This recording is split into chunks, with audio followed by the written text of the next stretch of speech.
It's been 1 week since Pearlmania500. Wow. And now it's back again.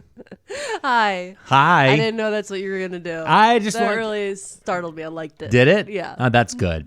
Well, it's another episode. We're here. Of the Husband and Wife podcast. Yep. Where two may enter and only one may leave. What happened? And they are named the Lore Master. Lore Master, Lore Master. I mean, that's the least graphic version of that you've done, so that's nice. I mean, that's pretty good. Yeah. I feel like that's a pretty good idea. You didn't talk about, like, doing some gross stuff with the lore, so yeah. that's cool. Lore Blaster? No. Lore Blaster. Oh, my God. Because it's Master Blaster. I went to a strip club in Texas once called Master Blaster. Really? It was a male review. Oh, okay. I think it was called, Master Blaster. In Texas? Yeah, I think I was living in Dallas at the time. That's from Mad Max. I'm pretty Master Blaster Domes. That's the bad guy from Beyond Thunderdome and Mad Max. It was a male review strip club near a Holiday Inn. That's all I remember. And they had like thongs that were like fringy. Okay. And you were in East or West Texas? In Dallas. Where's Dallas on a map? Oh, I don't know. I remember. It's been a while since I've looked at a map. It's been a while since I was in Texas. That's true. That's true. But yeah, so that's the only. I think it was definitely called Master Blaster. My memory's real fuzzy from back then, but I feel like that definitely happened. Well, this isn't the type of lore that we usually blast into each other's faces. There we go, back on track. But this is the type of conversation that we usually have. If it's your first time listening to the podcast, well, first time, long time. Here we go.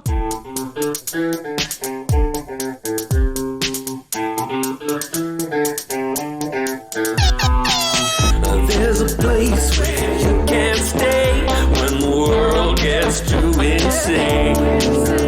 Yeah, when the world gets too inane, tune in to Pearlmania. Brony talks and pony jars and saying that sonic race just fitness scams and grifters, damn, and various other miscellaneous. So there's this place where you can stay to let those Pearlmans save ya. Pearlmania, Pearlmania, Pearlmania 500.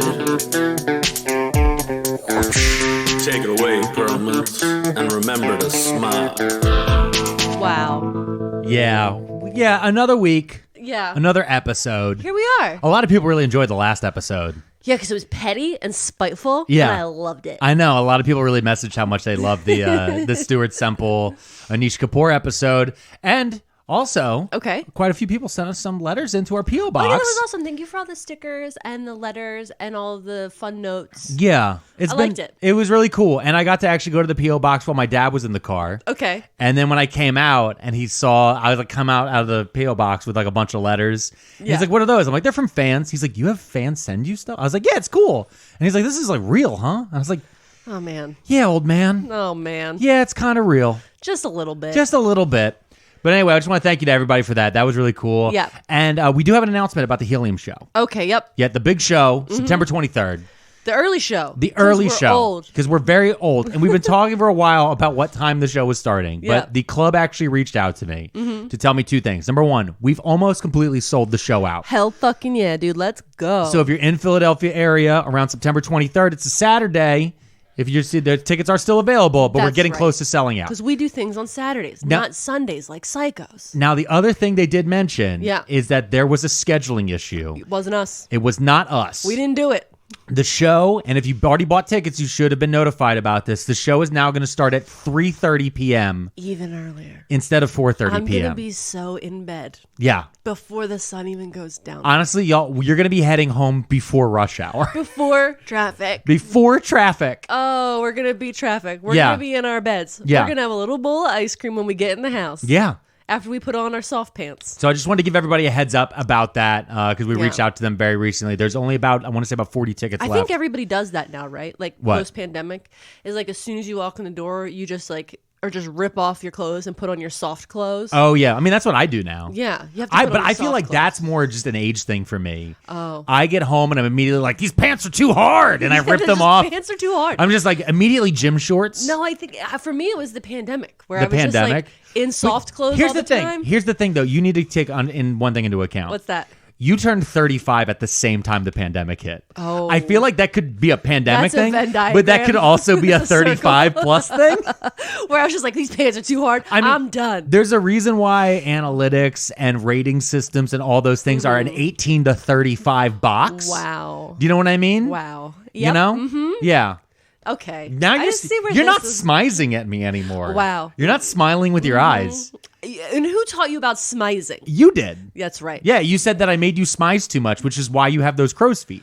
Okay, so Oh let's my bring God. up. I hope there's an ad for Juvederm because we're going to need Juvederm money. Yes, speaking of ads, to the listeners, you may have noticed over the last couple episodes, we have started actually having advertisements on here. They are through our podcast hosts and all that other stuff. If you do not like ads, you can join our Patreon. $3 to join the Hey Hun tier.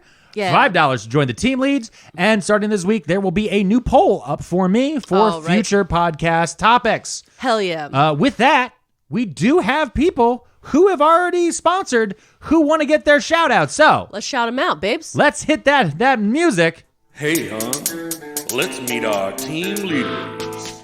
That's right. We have 19 Pew, pew, pew. new Hey Huns and team leads this week. I see some pretty long ones. I'm pretty excited. There's some about pretty this. long ones and there's some pretty good names. Yeah. Everyone's already reached out to us. So the first one on the list, are you ready for it? Yeah, I'm ready. Show me your hams. Fuck yeah. Hey, hun. I wish we had a ham button. Can we get a ham button? Remember from 30 Rock? Oh, which is like, Ham. oh, hey, you gotta do like this. Ham. Yeah, ham. Ham. Show me your hams. After that, we have a shiny whooper. What's a whooper? I don't know, but I kept wanting to Hey, say. hun. I kept wanting to say whopper. It's not. It's not. whooper. It says whooper. Shiny whooper. Hey, hun. After that, we have Halon. Hey, Lon. What's in there? It's like, it's hey, Lon, hey, hun. Yeah, like Halon. Okay, wow. There's a paragraph in front of you. Yes. This is a very long one. I like it. And I do like that people have begun to bully Yeah. us Perfect. through. Now, usually they bully me. Yeah. This is not me being bullied. Oh, is that you? This It's is me? you being bullied. Oh, no. If we're bullying Mrs. P to read books, please read Murderbot Diaries. I'll mail you my copy. Oh, shit. Murderbot Diaries. Yeah. All right, let's look it up. Yeah, you should look that one up. Hey, hun. I'm Googling Yeah, hey, it right hun. now. Yeah, Murderbot It's Diaries. the first thing that came up on my, as soon as I put it in. Yeah. It knows. What's the subtext on this? What's the back There back seems jacket to be say? more than one of them. Okay, so it's a series. It looks like it might be a series. What's book one? 7-book series. 7 books. 7 books. I don't Listen know. to me though. It looks like it written by Martha Wells. Okay. You know, I love a lady writer. Let me see this. Let me judge this book by its cover. Let me see its No, cover. You're not allowed to judge. Let me judge the book by its cover. Let me see its Hold cover. on, there's just so many books by this author. I have to go through them. Okay, but what's book 1? Okay, hold on. I show you. This right is now. taking too long. This is not my fault. Okay, let me see. I expected Murderbot to be more fun. Okay. Well, I don't think when you see a murder bot coming, it's going to be fun. Cut to me The talking about Murderbot those Diaries. dogs, robot dogs painted in the black paint. That's a terrifying. Oh, the murder Boston robot. Dynamics. All right, Yeah. well, we'll think about it. All right, so thank you so much. If we're bullying Mrs. P to read books, please read Murderbot Diaries. I'll mail you my copy. Okay, great. After that, we have another long one. Okay. Athena. I don't have a funny joke. I just wanted to hear my name shout out on the podcast while working at my silly little office job. Yeah. You and me both, Athena. Hey, hun. I'm not done. Oh. Oh no, that's No, just that's it. it. A. It's just job A. I think it cut off Maybe after they that got one. job B. Yeah. That's it. Job Yeah, A. silly little office jobs. We're all doing them. Yeah. We've all been there. Logging in, wondering why. All right, our next one. Okay, I'm ready. First one from Brazil. Ooh. And this, you know how I know it's the first one from Brazil? Because this is from your _1_ Brazilian _ Hell yeah. and they paid us in Brazilian money. That's awesome. I like that. Hey, hun. After that, we have Janine_Mania500. Janine_Mania500. After that, we have Brandon Robinson. Brandon Robinson. Hey, hun. After that, we have So God is a Union Buster. Oh, yeah. You know what's fun? I had to explain to my dad that. What? Because I was writing those down for you. And then my dad's like, what are you doing? And I was like, oh, I was checking the emails because sometimes people, when they can't change their name, they'll just tell us what they want their name to be changed to. Yeah. And he's like, what'd the person say? And I was like, well, they said that God is... And he's like, why? And I was like, well, I might have gone on a rant. Yeah. It's like, you know, it makes a lot of sense when you put it that way. I was like, Dad, you were there. You were Yeah. there. And just like all dads and moms, just completely forgets Yeah. things that happened where, Well, for you, it was a life-changing moment. Yeah. For him, it was a Tuesday. Yeah, for him, he was like, had to go back to work. Yeah. That was So God Was a Union Buster. After that, we have Brian Cale. Brian, hey, hun. I love this next one. Okay, I'm ready. After that, we have Orange Sassity. Oh, shit. Yeah, I love that. The littlest thumbs up to you, my friend. Yeah, Hey, so hun. for those of you who don't watch a lot of pro wrestling, there is an AEW wrestler named Orange Cassidy, who I actually used to work with when I did some ring announcing for Chikara, who I actually am friends of a friend with. So it's pretty cool. He's great. He wrestles with his hands in his pockets, and Yeah. it's fun to watch. Orange Cassidy is one of my favorite people to watch on TV. And he's like, what's the word? Ambivalent. Like he Yeah. just like doesn't care. What's And it's funny very is the fun. character started off as it was a joke. He was supposed to be drunk. When Orange yeah. Cassidy first started on the Independents years ago, Yeah. the reason he was Orange Cassidy is because he drank too many orange was it vodka sunrises or whatever. I thought it was mimosas. Didn't they have a Yeah, mimosa? it's mimosa. fight? Yeah, it's a mimosa and all that stuff. So he drank too many mimosas. That was his whole thing. Yeah. And that he was drunk. Yeah. But then some of the places he did, they're like, listen, we don't want your character to be drunk. So he's like, well, what if he's just lazy? Yeah. And he went from drunk to slowly, he's just lazy. It's so fun. Yeah. So he's a very fun character. Hey, so hon. hey, Honda Orange Sassity. After that, we have On Vibes 24_7. Okay. Hey, hon. I On like the that one. vibes. After that, we have Amelia Sanfilippo. Hey, Amelia. After that, we have Mr. Buttons. Wait, wasn't the cat at the White House named Mr. Buttons? You're thinking socks. Socks. I thought there was isn't there like a famous cat named Mr. Buttons? I feel like there is. I kept, when I first read it, I was thinking Toonces, the driving cat from SNL.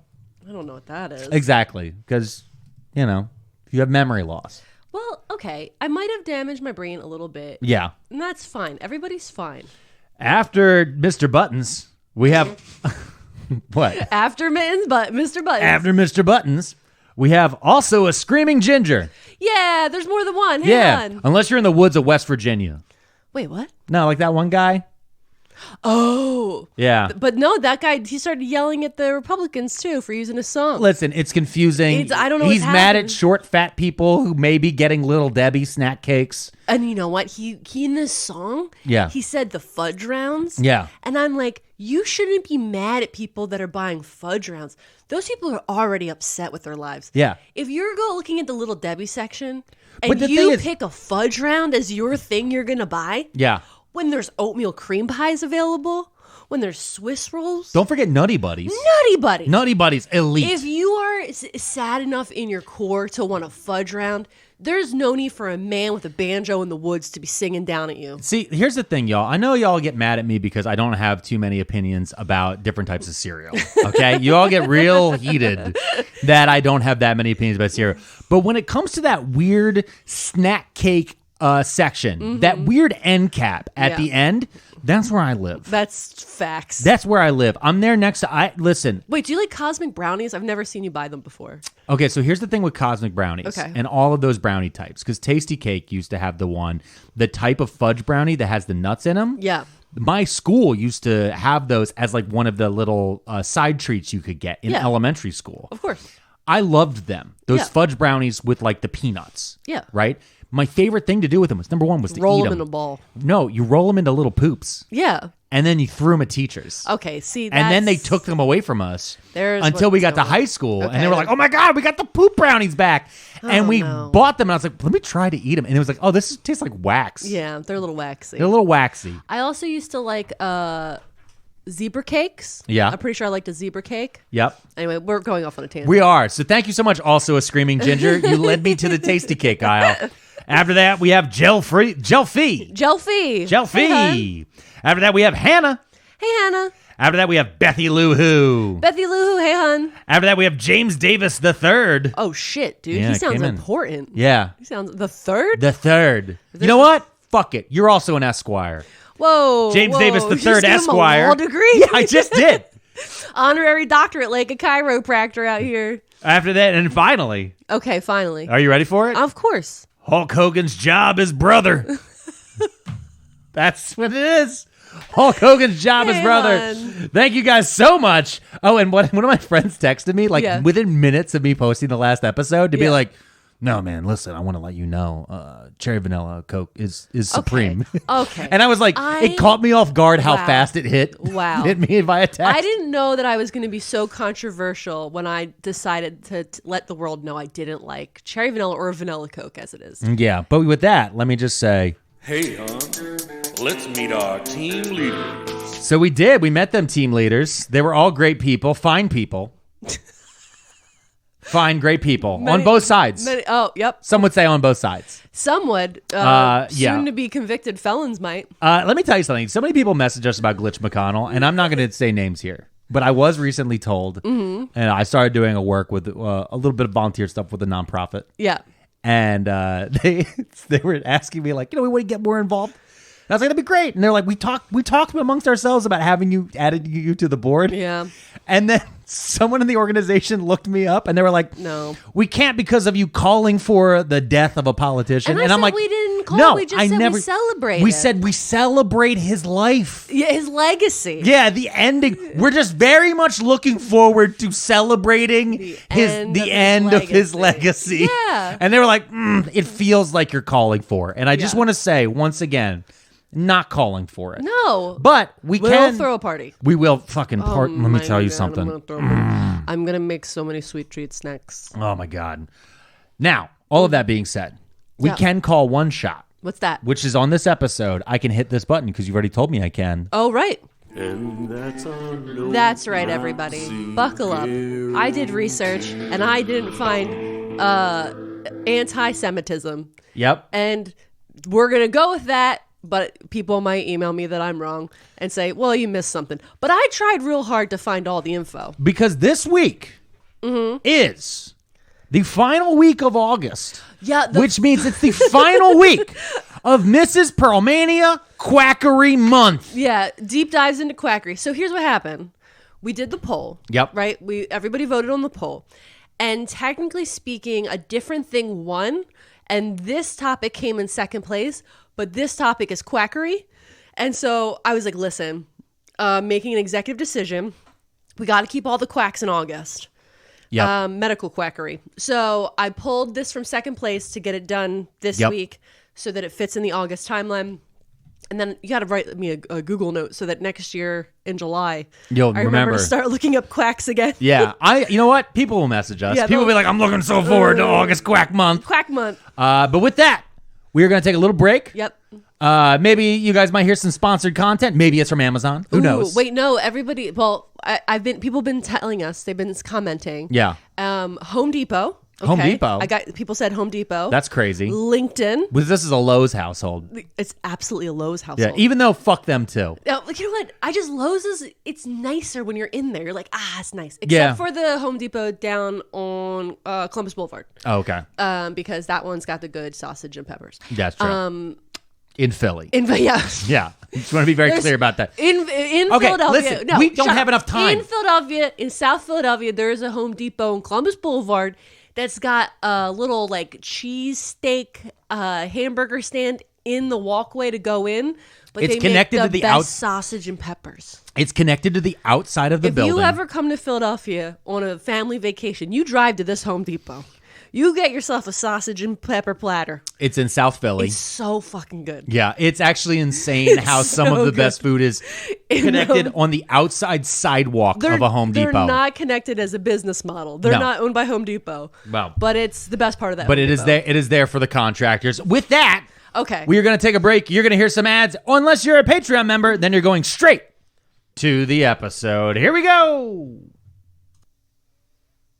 Pearlmania, Pearlmania, Pearlmania, Pearlmania 500. Yeah, we're here. We're here. We did it. Yep. And are you by ready it, you mean the intro? Yeah, and we talked about tasty cakes and sausage and pepper. Yeah, enough about that. It's Quack a Month. Other things. It's quackery time. Listen, I got all Quack the time month, in the quack world. month, quack month, quack month. We should come up with like a duck noise, like a quack, quack, quack. Let me come up with a duck noise. Like, no, you should put on the soundboard for next August. Oh my God. That'd be so we're fun. planning out a year in advance now. This is your job, so... Okay. Well, this week, it's your topic. Oh, okay. So I'm going to kick back, put my feet up, Relax. And the only, unlike prior quacks, okay, I know this is a quack. Yeah, you know ahead of time. I know ahead of time that this is a quack. I don't know what century we're beginning in. I'm hoping the 1800s. Because it's weirder when you start in the 1900s. And I'm like, wait, they died very recently? Okay, yeah, you know what? This does start kind of in the 1800s. Okay, good. Okay, so... That means there's going to be butt stuff. Oh, wow. Okay. What? 1800s quacks always end up in the butt. I wish you weren't right. So... I'm learning. Our quack today, her name is Linda Hazzard. Linda? Linda Hazzard, lady quack. Linda? Linda the lady quack. How do you spell Hazard? With 2 Z's? Yep, 2 Z's. Oh, man. Like a rock star from the 80s. No, she sounds like an 80s pro wrestler. Yeah, Linda Hazzard. Middle name Laura. Linda Laura Hazzard? LL Hazzard over here. So she was born Linda Laura Burfield in Carver, Minnesota. That doesn't work for me, brother. Yeah. She's the oldest of 7 children. Okay. So that had to be a lot growing What state up. was she born in? Minnesota. Minnesota. Okay. Okay. Such nice people in Minnesota. One time I got selected for airport security pat down in Minnesota. Yeah. Lady was so nice. Yeah? She's like, "Oh, hon, you don't have to cry." And you were like, no. All right, what year was she born? Okay. I don't have the year she was born. I didn't write that down. But Okay. it said, I wrote, at 18, she married and had 2 children. Okay. But in 1891, she left her husband and children to pursue her career in Minneapolis. Okay. So she, grew up in Carver, Minnesota, small town. Okay. Got married young at 18, had 2 kids, but then abandoned ship Okay. to go to Minneapolis, to the big city to follow her dreams. I've been to Minneapolis. Yeah, same. Not a place I would abandon to go to. Maybe if I was in the middle of nowhere in Minnesota, I would think that Minneapolis was a big deal. Minneapolis but having been to Minneapolis, I was like, yeah, I can see why people would like it, but I wouldn't. Very clean and polite. I wouldn't say that. Abandon my family for Minneapolis. No, you got to go somewhere super cool to abandon Now, your St. family. Paul. I would abandon my family for St. Paul, Minnesota. No. Where did he go? St. Paul. Is easily find you. Easily. You'd be the loudest I just person want to be there. slightly across the river. Oh, my God. Okay. So, let's see. Hazzard, let's just start this. Hazzard does not have a medical degree. Okay, I know we're talking about quacks. Linda has no medical degree. Okay. But she was licensed to practice medicine in the state of Washington through a loophole that grandfathered in some practitioners of alternative medicines without degrees. So she basically filed in Washington state to be a practitioner. And there was this weird loophole that the state of Washington has that got her a practitioner license, but it's not real. And we have to remember that. Yeah. Okay? So she did nothing to get it besides mail for this, probably. Now, yeah, she also, according to her, she studied under an MD named Edward Hooker Dewey. Edward Hooker Dewey, the MD. Okay. He was a well-known proponent on fasting. So I looked it up, and he was an American physician. He was licensed, okay?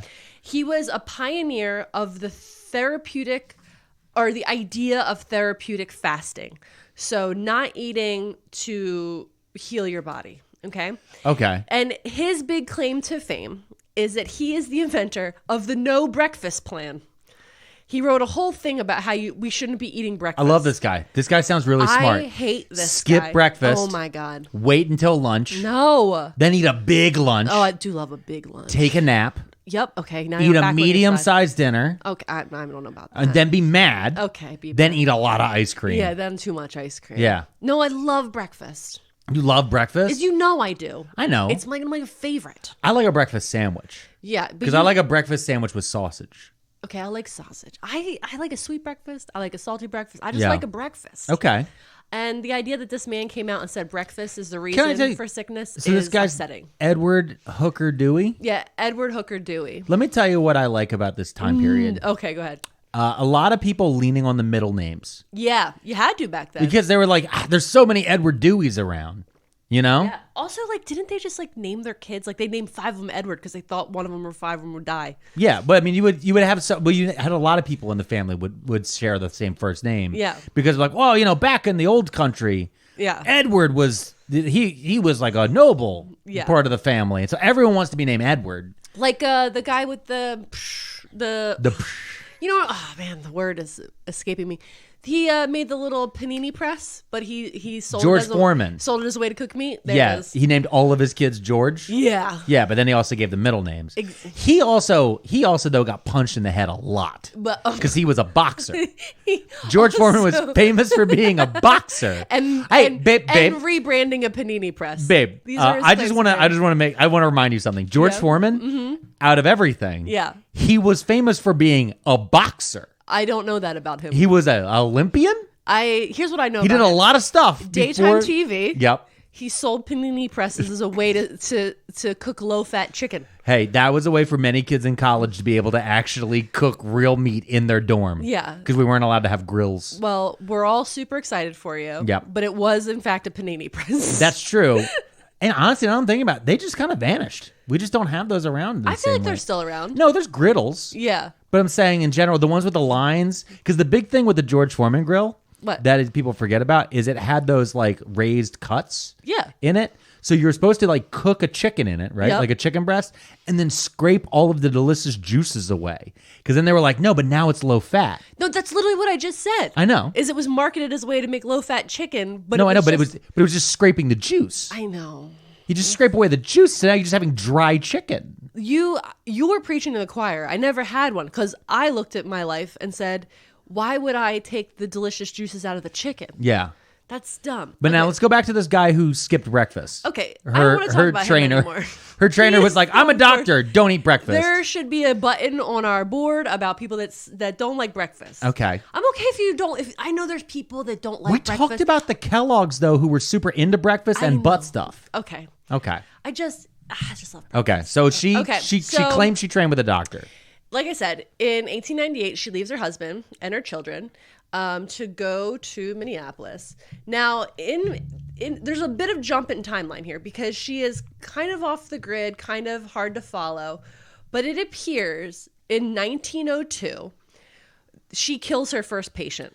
What? Let's just pull the Band-Aid. How do you just fucking... Let's just gotta pull the Band-Aid. What the fuck? Here's the thing, and I'm assuming, I'm making big assumptions here. There's not a lot of info on her, and I think it's because, plot twist, she's a woman, so there isn't a lot of historical data around certain aspects of her life because why would they write down anything a woman did? But she murdered somebody. So, yeah, no, we're going to get to that. But I'm letting you know, there's big chunks of time missing, and I suspect that might be why. Okay. So it appears in 1902 that this is she kills her first patient. So we got Band-Aid off. She's killing people. Okay. With her doctorate degree over here. With her Washington State mail-away certificate. Yeah. The same way people used to get sea monkeys in the mail. Mm-hmm. So around this same time, her divorce is finalized. Oh, yeah. I forgot she abandoned her kids. She abandoned her kid and her husband, and she did file for divorce. She's very progressive. Now, I just want to go to Minneapolis and commit murder. The coroner determined that the cause of death of that patient was starvation. They died of starvation. Okay. The coroner tried to get her prosecuted for the crime. But since she wasn't licensed to practice medicine, she wasn't held accountable. Because they couldn't revoke her license. They couldn't say that she was really practicing medicine. They couldn't do anything about the fact that she may have caused this man to die of starvation because she didn't really have a medical license. Wait, I'm so confused right now. So she's practicing as a doctor in Minnesota. Yep. With a Washington State license. Yep. Or certification. A certification, yeah. She tells a man to stop eating. Mm-hmm. He stops eating so long that he dies. Yep. The coroner says she killed him because she told him to stop eating, and he did until he died. Yep. And then everyone was like, fucking loophole. They were like, well, why would he listen to a woman? Bars. Go ahead. So, during the investigation, the investigators kept asking what happened to the victims' rings and valuables, and Hazzard was evasive, and they were never found or recovered. Wait, what? So, like, the guy who this is a nameless victim. Okay. He had items. He had jewelry. He had watches. Okay. He had things that were all mysteriously gone, and his family could not gather, and nobody knew where they were. And when they asked Hazzard about it, she just acted real like, I don't know. I never saw them. So I'm assuming this is like a German immigrant at this point. Oh, like I'm assuming he's like an immigrant because this is crazy. Because at this point, like if I was like a prosecutor and I wanted to get her, I'd be like, I'd get her for that thing where tax fraud. No, not tax fraud. About like improper disposal of a body or something. Yeah, like, you know what I mean? that. Like I would get her for like mishandling a corpse. Yeah, got to get her on a loophole. I'd get her on one of those small things, you know? Yeah. Like if you were going after a president. If I was going after a guy who's still secretly president, okay? All right? It's weird to be a secret president. Yeah, you know? Okay, so this is the thing. She's still living her life, okay? Linda, she's out here. She's hashtag sliving. Hashtag sliving. She met, Alex just found out about hashtag sliving recently. I'm fucking and he's obsessed. Really into it. I'm still mad your meme went so big. All right, go ahead. So she met the man of her dreams. His name, Samuel Hazzard. So this is where we get the last name Hazzard. Okay, so this is where she picks up the Hazzard. She met the man of her dreams. She falls deeply in love. I guarantee you, this dude's like, you think you like danger? Well, my name's Sam Hazzard. Mm-hmm. Guess what? Yeah? Sam's married. Shut up! No! Yeah. Here's some more things about Sam. He's a West Point graduate who ruined his promising military career by misappropriating Army funds. He's described as a drunk, a lecher, and a swindler. He had been married twice before and had not bothered to divorce at least one of those women when he married Linda. Yeah, Sam slaps. That's the thing is like... Sam is a hazard. Yeah. It's in the name. He's straight up there. Warning, red flag. Do not touch. Don't go hot stove. Don't go near this dude. My name is Sam. And Linda was like, mm-mm. My name is Sam. Metal pole don't lick in winter. And she was like, let me kiss Don't you. get mine all over there. Yeah. So wait. So he's a drunk who was robbing the government. Yeah. Mm-hmm. All right. The army, while in it. Bold. I mean, that's not... Listen, I'm going to throw out something here. Okay. Not uncommon. Oh, it's pretty much like kind of half the job.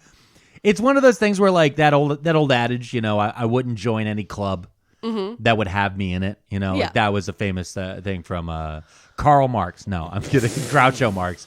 But it's also the thing with the army where it's like, I don't respect a soldier until he's at least robbed the army of about 50 grand. Or sent home a Jeep in pieces. That's a good way to do it, too. Okay, so there was a highly publicized trial of Samuel for bigamy that ended up with him serving a 2-year prison for bigamy. Shut the fuck up. Yeah, so he was tried, prosecuted, and had to go serve 2 years in prison. You mean to tell me loving too much is a crime? It is when you have lots of wives and the army doesn't like you. Yeah, that's what they got him on. You just said you got to find these loopholes, and they found it. They found it. They were like, "Oh, bet. Yeah. Okay, you marrying Linda? We already know about Martha down the street. Because she's a dependa. I should do an episode on dependas. Oh Jesus, don't start. Okay. So after Sam, how do you audibly talk about people with gums that big? All right, go ahead. That is such a deep cut. This is a very ADD episode. Well, I hope y'all took your medicine because I didn't. So, after Sam finished his term in prison or Sam jail, Hazzard, okay. Sam Hazzard. When he got out in 1906. Okay, it's 1906. It's 1906. The couple leave and go to Washington State to start over. Where she's actually certified. Really ready to go in the state of Washington. So it's 1906. 1906. I'm going to guess at this point, she's somewhere maybe late 20s? Yeah. We're going to guess probably late 20s. All right. So Linda Hazzard begins practicing her medicine in Seattle, commuting by ferry to a 40-acre spread in Kitsap County, there's a town there called Olalla. I'm going to spell this. Ollalla. Olalla. I don't know. It looks beautiful. I looked it up. Spell it one more time. Olalla.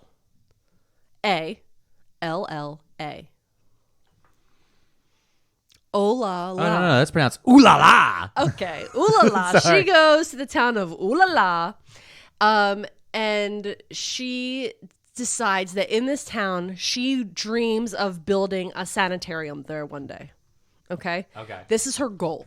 She wants to build this there because it's beautiful. I just looked it up just because you didn't have it from earlier. Mm-hmm. She was actually born in 1867. Okay. So by 1906, she is exactly our age. She 39? Is 39 years old. Oh, shit, dude. Yeah. So she's 39 when, and you know, you're saying when she met Sam and all this different stuff, you know, 1902. Yeah. So she's in her late 30s. Yeah. She abandoned her kids and all that stuff in like 1891. So she was like younger when she abandoned her kids. Mm-hmm. She hit like 30 and she was like, you know, we don't live that long back then. Yeah. She only had a midlife crisis. Finite amount of time left. She had to get with Sam. Yeah, exactly. Wildcat. Yeah.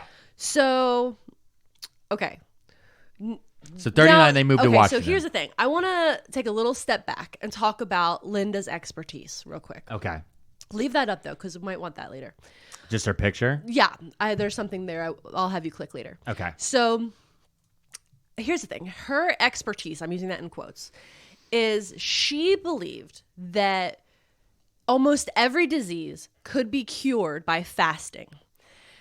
Allow me to put in an editor's note right here. Okay. Big warning, subject topic warning.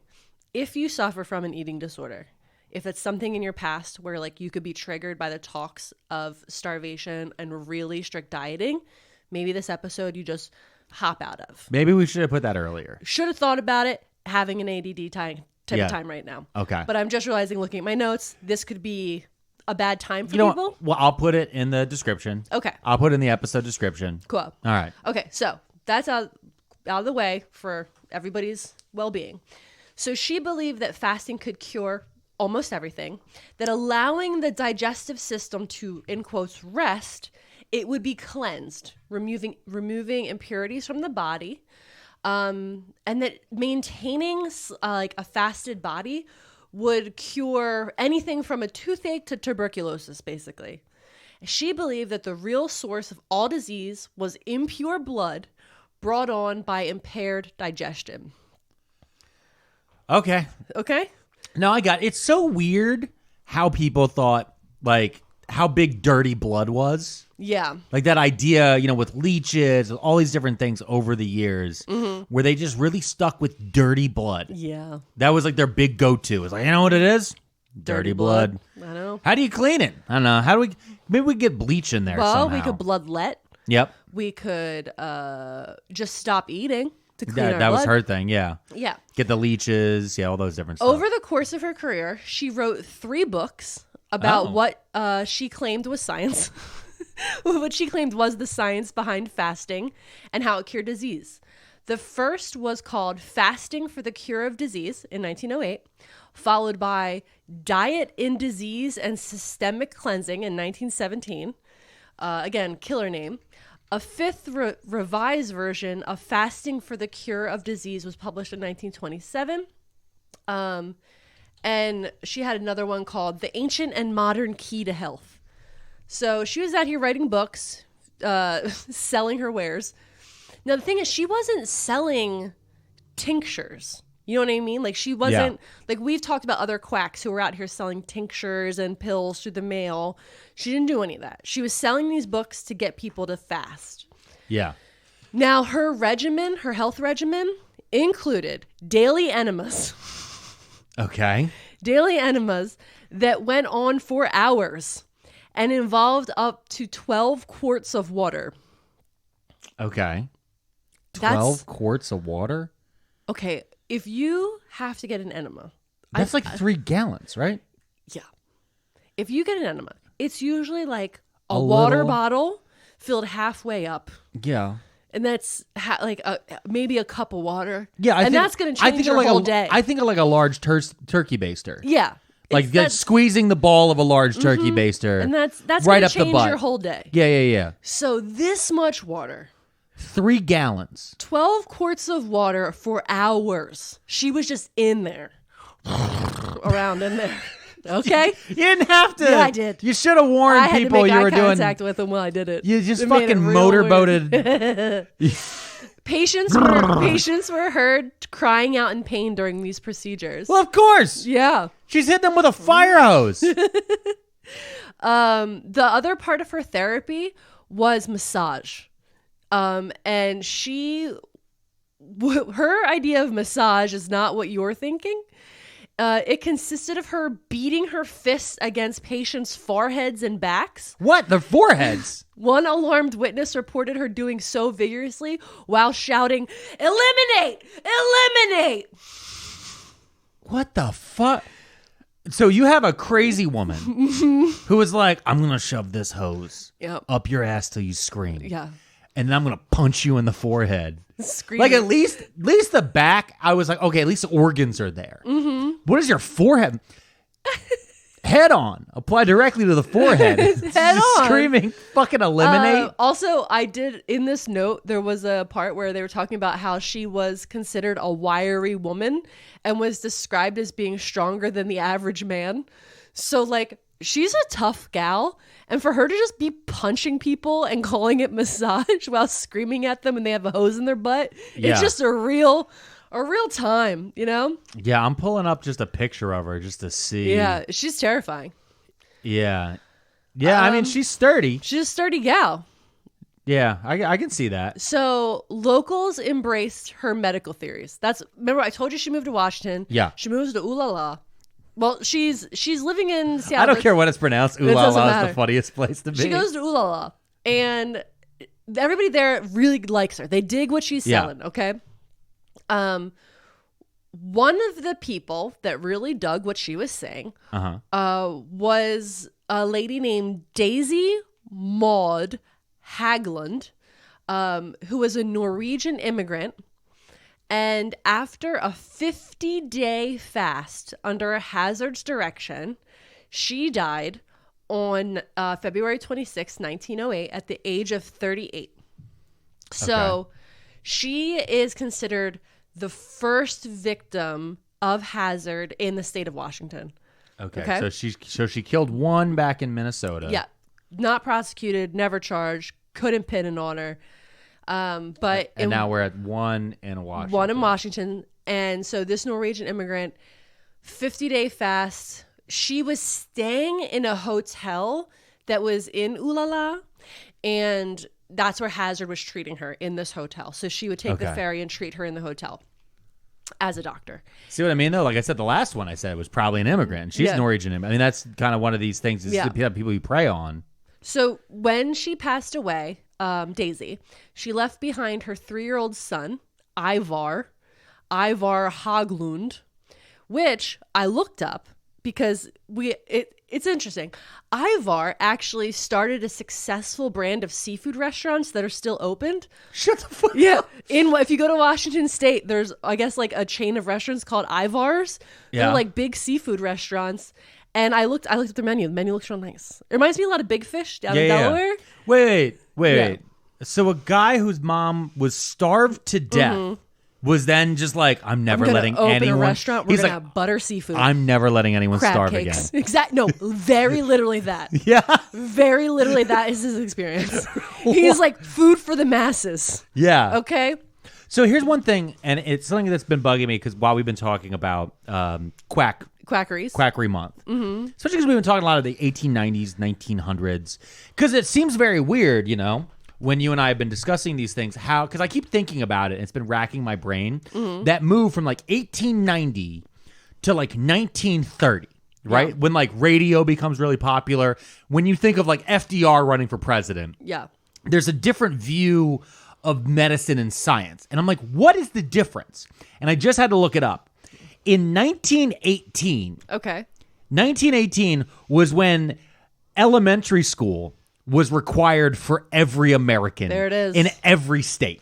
Yeah. Before 1918, You could just not have gone to school. So this is exciting news because soon we're going to be living in a world where kids don't go to school anymore. Exactly. But so we're going to go back to quackery. But so the compulsion of making sure it says here, by 1900, 31 states had compulsory school attendance for students from the ages of 18 to 14.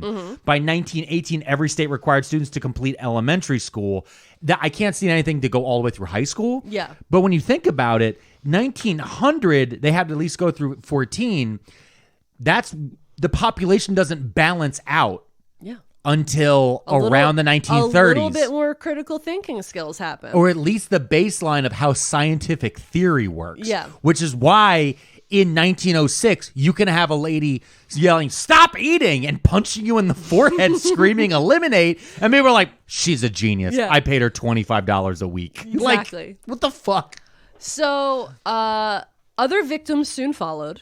Oh, okay. So one. So we've got Ida Wilcox in 1908. Okay. Blanche Tyndall, Viola Heaton in 1909, Maud Whitney in 1910, and a civil engineer named Edward Erdman, that what a name, took the cure. That's what she called it. Took the cure in 1911. And died of starvation 3 weeks later. So that's 7 victims. The Seattle Daily Times headline, because people started noticing. Yeah. Headline read, "Woman MD kills another patient." All right. Okay. But here's the thing. People kept coming. Yeah. No bad press. Yeah. No bad press exists. Yeah. She's busier than ever. Okay. Mm-hmm. She doesn't own any land. Like, she doesn't own property. So there's all these like hotels that are around, like those like saloon-y style hotels. Yeah. And she's just meeting patients in their hotel rooms. Gotcha. Okay? So she's taking the ferry from Seattle. I think at some point she goes and stays on Olalla, but she isn't, like, she's not a property owner really. Okay. Yeah. So they're just like, she's just an itinerant psychopath who's showing up, traveling from hotel to hotel, punching people in the forehead and screaming, "Stop giving them eating!" enemas. Yeah, yeah. And I forgot about the 3 gallons of water. She's Here's carrying the the water like the old is it Norwegian? Like, yeah, where yeah. they have the big like barrels over their shoulder. Yeah, no, she has a big, she has like an ox. Yeah. So she has an ox thing over her shoulder with 2 buckets on each side. Just shows up. They're like, "Oh, hey, Linda." She has to go to the well after each patient. And here's the thing, too, because she's from Minnesota, though, so she's probably like, "Oh, I'm here to blast his butt." You know what I mean? "Oh, honey. Oh, you look real backed up, honey." Yeah, we're going to get up in there. Okay. Have you stopped eating yet? Eliminate.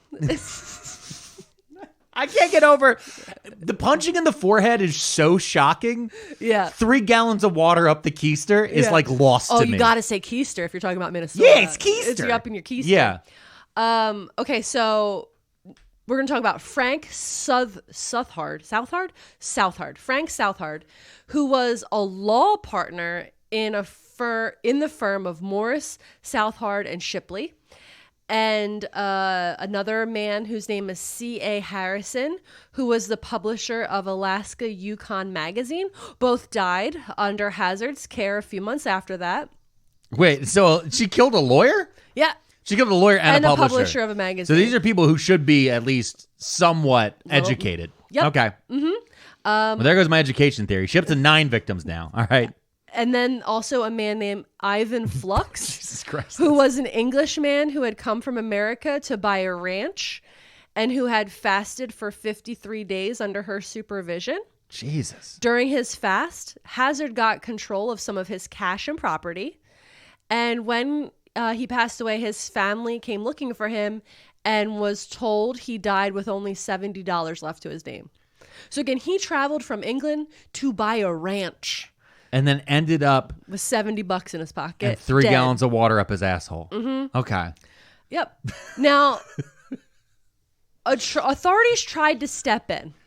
How could they not? Authorities. What do you mean tried?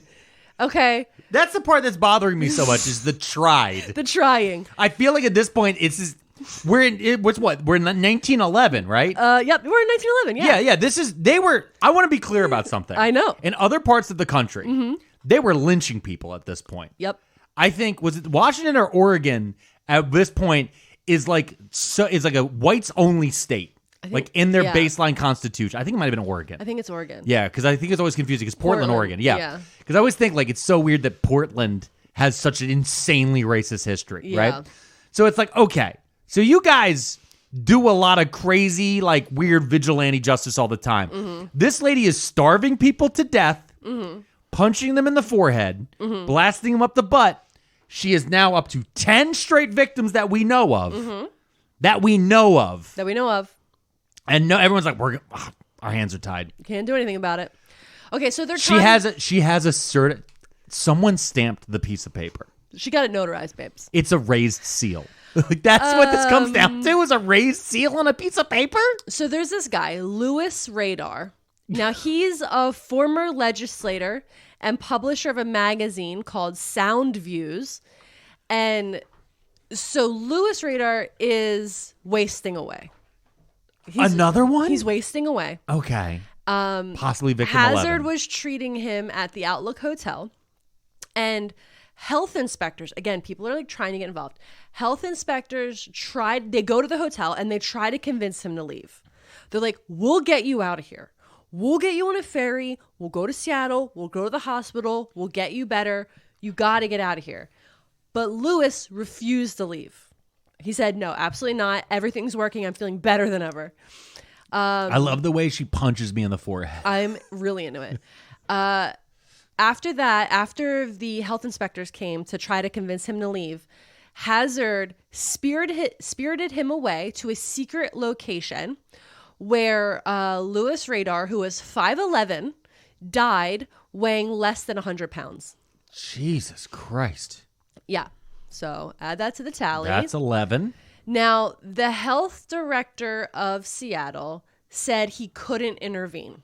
So this might answer some of your questions or make you real mad. So he says he can't intervene with what's going on because Dr. Hazzard is licensed and the patients are willing participants in the therapy, even if it's deadly. Yeah. And she had a lot of loyal followers. So there are people that are coming out on the other end of this that are like feeling better. They're going out and they're telling their friends, I feel so great. So there's people that are surviving and thriving. So like her good press is better than her bad press at this point. Because some of them, right? Like we're at a time when sanitation is just becoming bigger, right? Yeah. So she may actually be starving worms out of people. Yep. Like it's possible that like some people are feeling better. And the other part of it also too might be just by eliminating some bad things in their diet, they're feeling better. Yeah, or slightly. Or also the crazy enemas could be with like bad water. Yeah. That's getting into their colon. Yeah, but the other thing too is some of them also might be alcoholics. Well, yeah. Because there was, there was a heavy drinking pre-prohibition. Yeah. Everyone was drunk all the time. Some of them might just be getting dried out. Yeah, they're like, I feel great. They're like, I feel great. I stopped eating. I stopped drinking. It's like, okay. Yeah, ooh. But maybe it was the stop drinking part, bud. So this is why. But the thing is also, we didn't have the research back then on, again, abusive relationships. Mm-hmm. This is clearly like when you show up during a domestic. Yeah. It's like he's clearly punching you in the forehead, screaming, eliminate, and blasting you up the butt with 3 gallons of water. You need to leave. No, I love it. It's like, well, he's changed my life for the better. Yeah. In this case, it's also, so they're saying like they're willing participants. There's Yeah. nothing we can do. Yeah. The other thing is she's also saying whenever questioned about it, she'll say, oh, they died of cancer. Oh, they died of tuberculosis. So she's just like, it wasn't what you're saying. It wasn't me. They were sick when they got here. Yeah. It's just that the therapy, the cure didn't work. Yeah. So I mean, honestly, also go ahead. But this is also very similar. I mean, not to go back to the beginning of Quack Month. Okay. This is very similar to what happened to Steve Jobs. Like, right? Mm-hmm, like when with the apple cider vinegar people. Like this is very similar. Yeah, the Braggs people like made him starve and all this different shit, and he had a very treatable form of cancer. Mm-hmm. If it hadn't been for the fact that he had so much money that other people would lose money by his death. Yeah. That's the only thing that really stopped them at that time. Exactly. But it did weaken him enough that he had an earlier death. So she has a lot of loyal followers, like I said. The other thing is that she, like I said, she's a big lady. Yeah. She's tough. Yeah. She has a commanding personality, is a nice way to put it. Yeah. She's a battle axe. And her patients, some of them are really afraid of her.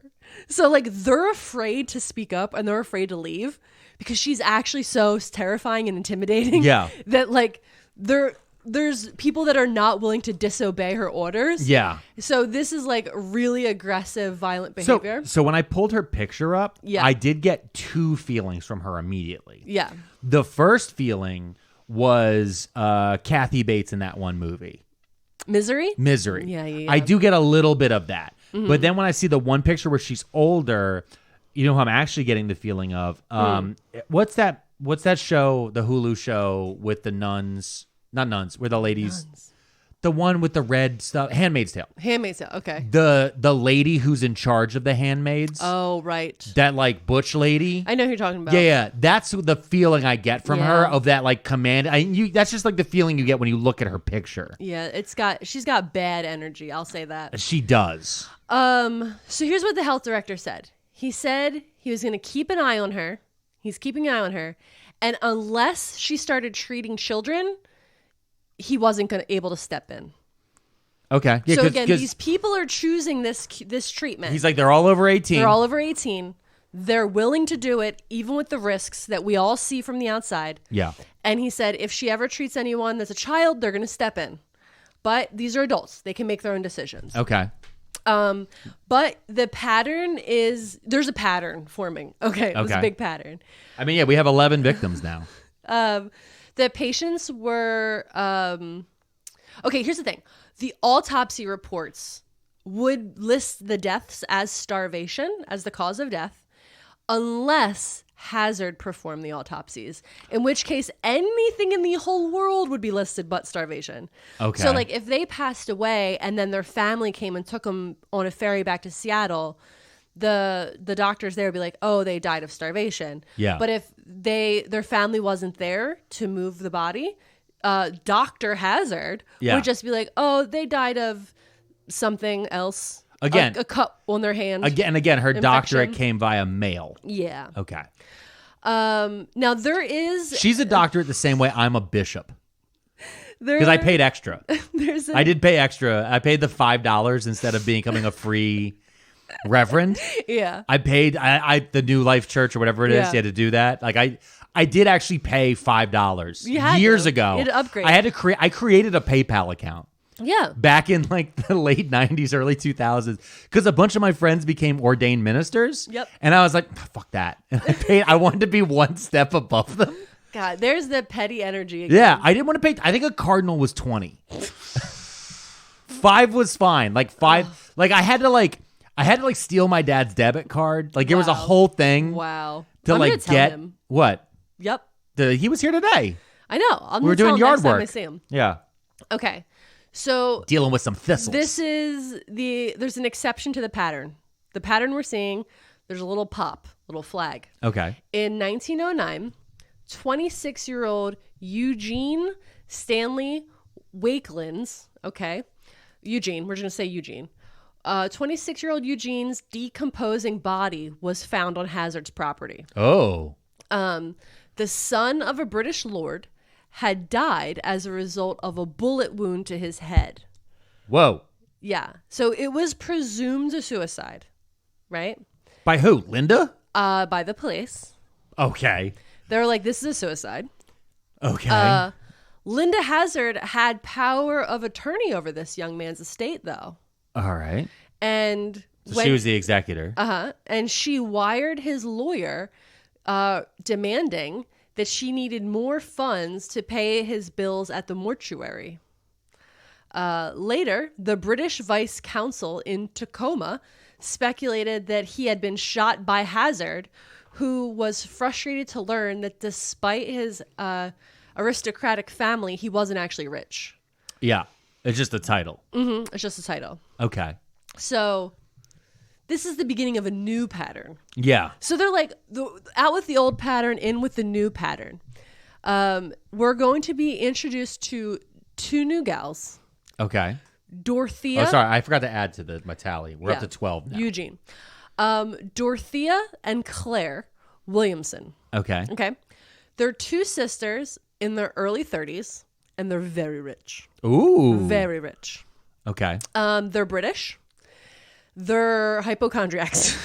I want to say something real quick. Go ahead. Because this is like the fourth British people. Yeah. Britain is very far from Washington. So far. Like, that's the part that keeps being crazy to me. Like, them getting to, like, maybe Chicago. I'm like, all right. Like, it's still a while.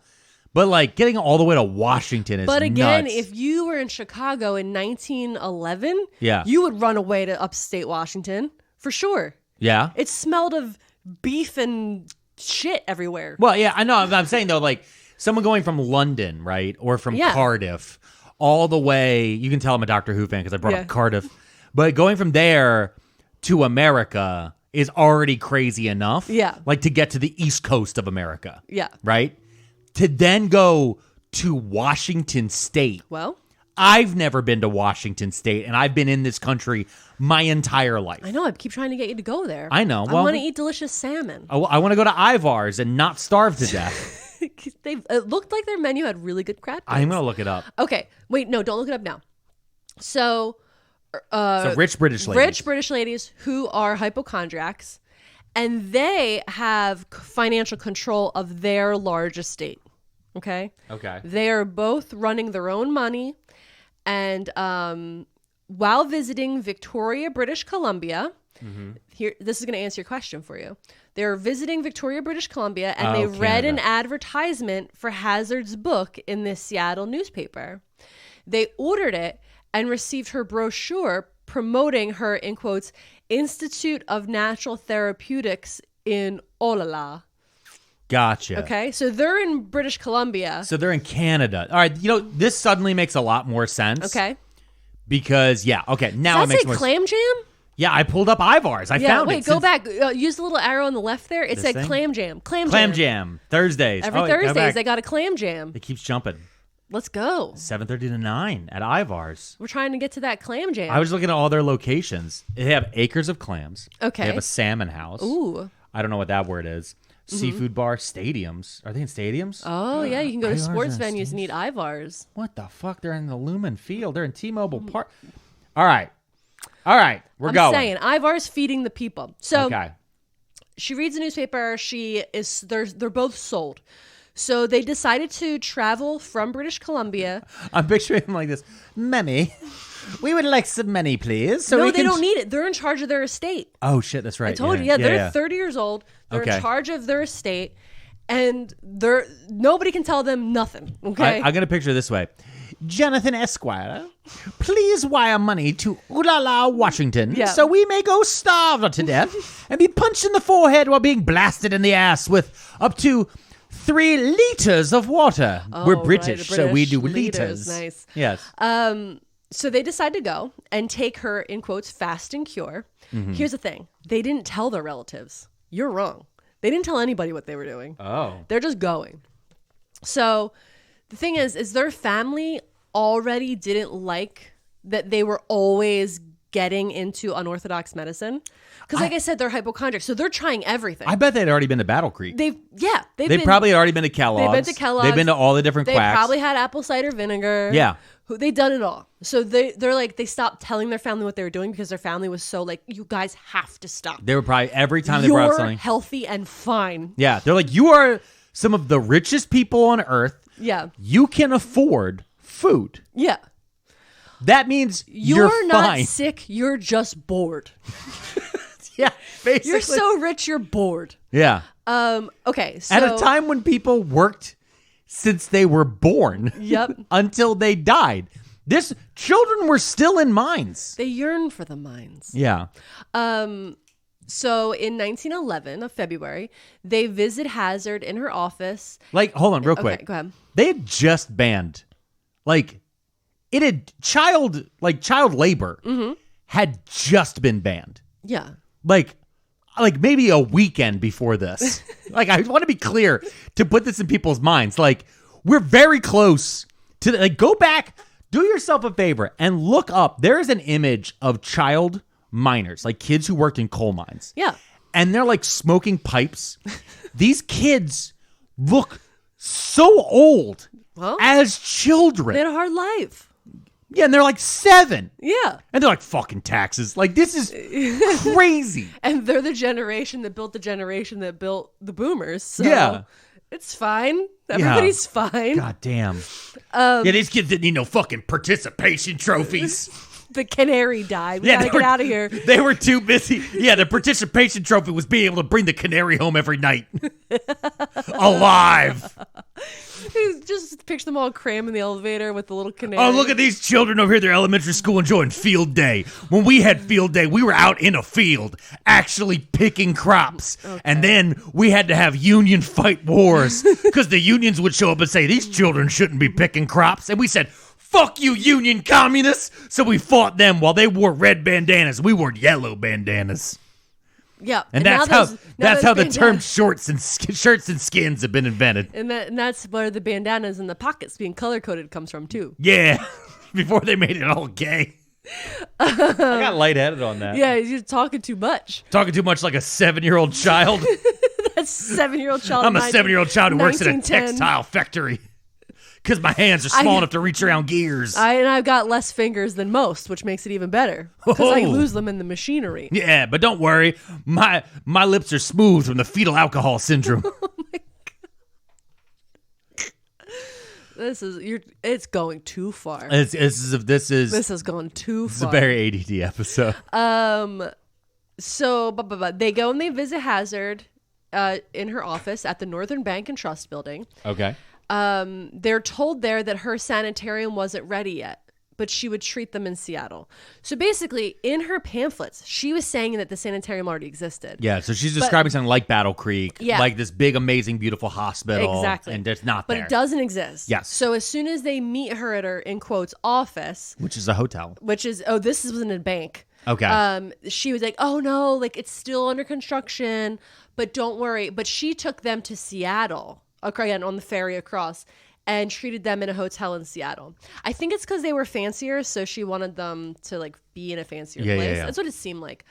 The sisters settled in the Buena Vista apartments under the care of Dr. Hazzard's osteopathic nurse. So she had nurses that she hired. Okay. I bet they were pleasant. I'm going to use this word lightly. They survived mostly on thin vegetable broth. So they only ate vegetable broth. I want to make something very clear. Yeah. If a doctor is starving to you, you don't have to pay them. You can starve yourself for free. Okay, we already put a warning on this episode. I know that. I understand that. I understand. Don't starve yourself. But don't pay someone to starve you. Yeah. That is crazy. That is fucking lunacy. I hear what you're saying. Yeah. But I could literally do a 5-hour episode on people who are being paid. On the $5 billion industry that is diet culture. No, I understand and how that. Paying people to help you not eat is a big thing. It's just, okay. I just feel like paying to not do something is wild. I'm going to explain to you Weight Watchers points, okay? And it's going to ruin your damn day. You know what? Save it for a year from now. So, Dr. Hazzard would arrive regularly to provide hour-long enemas. Jesus. And her pummeling massages to the gals. And these are small 30-year-old British ladies. Mm-hmm. So they're like, oh, governor, no. Oh, no. Oh, la, la, Washington. So while they're getting these really long enemas and getting their massages. Yeah. I'm picturing someone from Downton Abbey. You should. Getting the shit beat she's out. like, she's still talking to them like they're friends. Like she's talking to them the way that, like they're literally having the shit beat out of them. Oh yeah. They are literally having very literally. There's too much poop in your body and it's making your blood dirty. And they're like, that's not how blood or poop works. Nobody knew that back then. No, literally people did. People who actually went to school. Just because you have a raised seal on a piece of paper. I know, but I'm trying to defend these two women who are getting literally the shit beat out of them. So rich. And so just eating broth. Which is funny because there's like a whole subsect of people on the internet right now trying to get people to just eat bone broth. Yeah, don't do that. Liver King. So, fuck, dude, Liver King. Yeah. Alex Jones was selling bone broth for a while.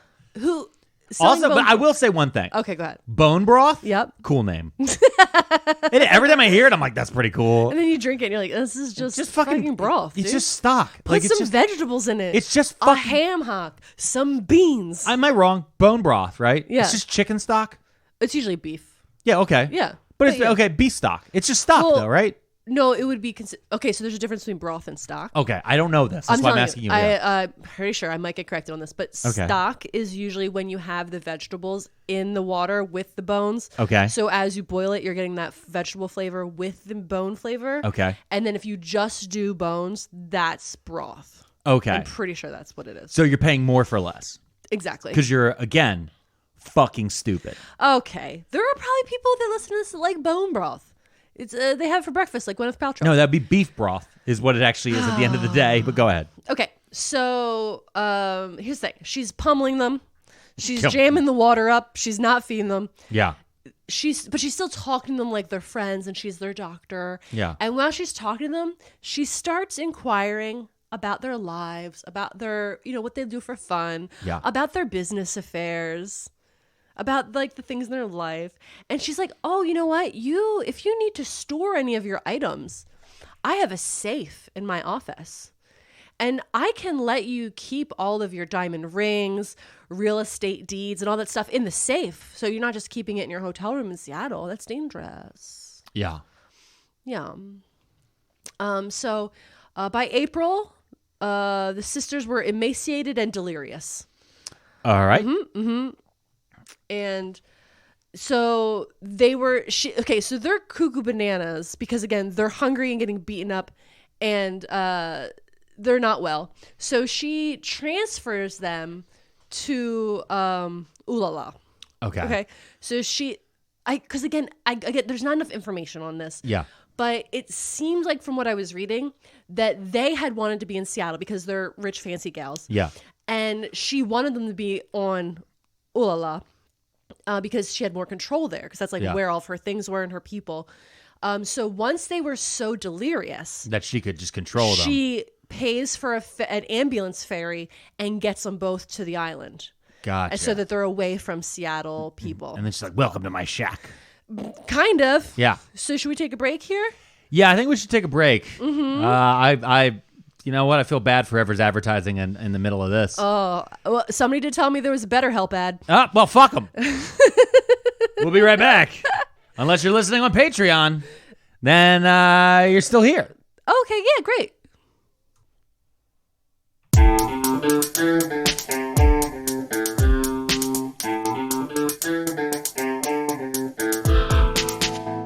And we've returned. We're back. I just ate so many snacks. You really just went crazy, like a feral raccoon. I realized I didn't really eat much of a dinner. Yeah. And then listening to these idiots starve themselves to death. Hey, these people are being victimized. No, I understand that.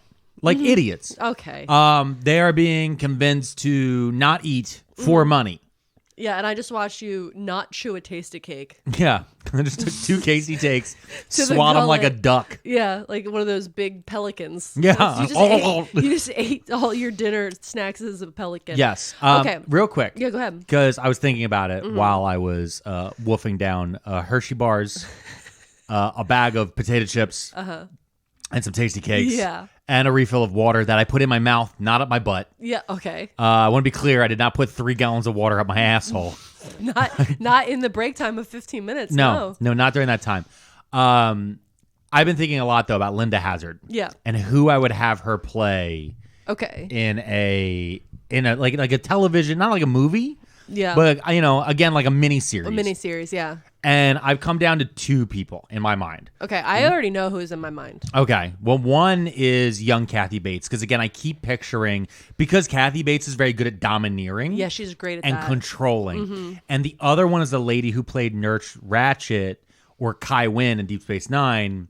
She... in the old One Flew Over the Cuckoo's Nest. Right. Yeah. What's her... I can't remember her name. I think those are great options. Yes. But I think you're wrong. Okay. Because when I picture Linda Hazzard, there's only one actress that can really nail the aggression, the anger, and the bone structure of this woman's face. That's Glenn Close. Oh, you know what? Yeah, you're right. Glenn Close. Yeah, because you know what it is? Glenn Close carries herself like someone who could judo throw you. Absolutely. Because I feel like Linda was just like hucking bitches. Exactly. She was like, I'm adding punching to this therapy. Yeah. Because I need to work through something. Yeah, she's in her early 40s now. So she's in her early 40s was when she started to take people from these two British ladies that she has now stolen from Seattle. They're delirious. They're emaciated. Yes. Yep. And she's now moved them to Olalla, Washington. Well, here's the thing. Before you get there, she hired a private ambulance to move them there to get on the ferry. Yeah.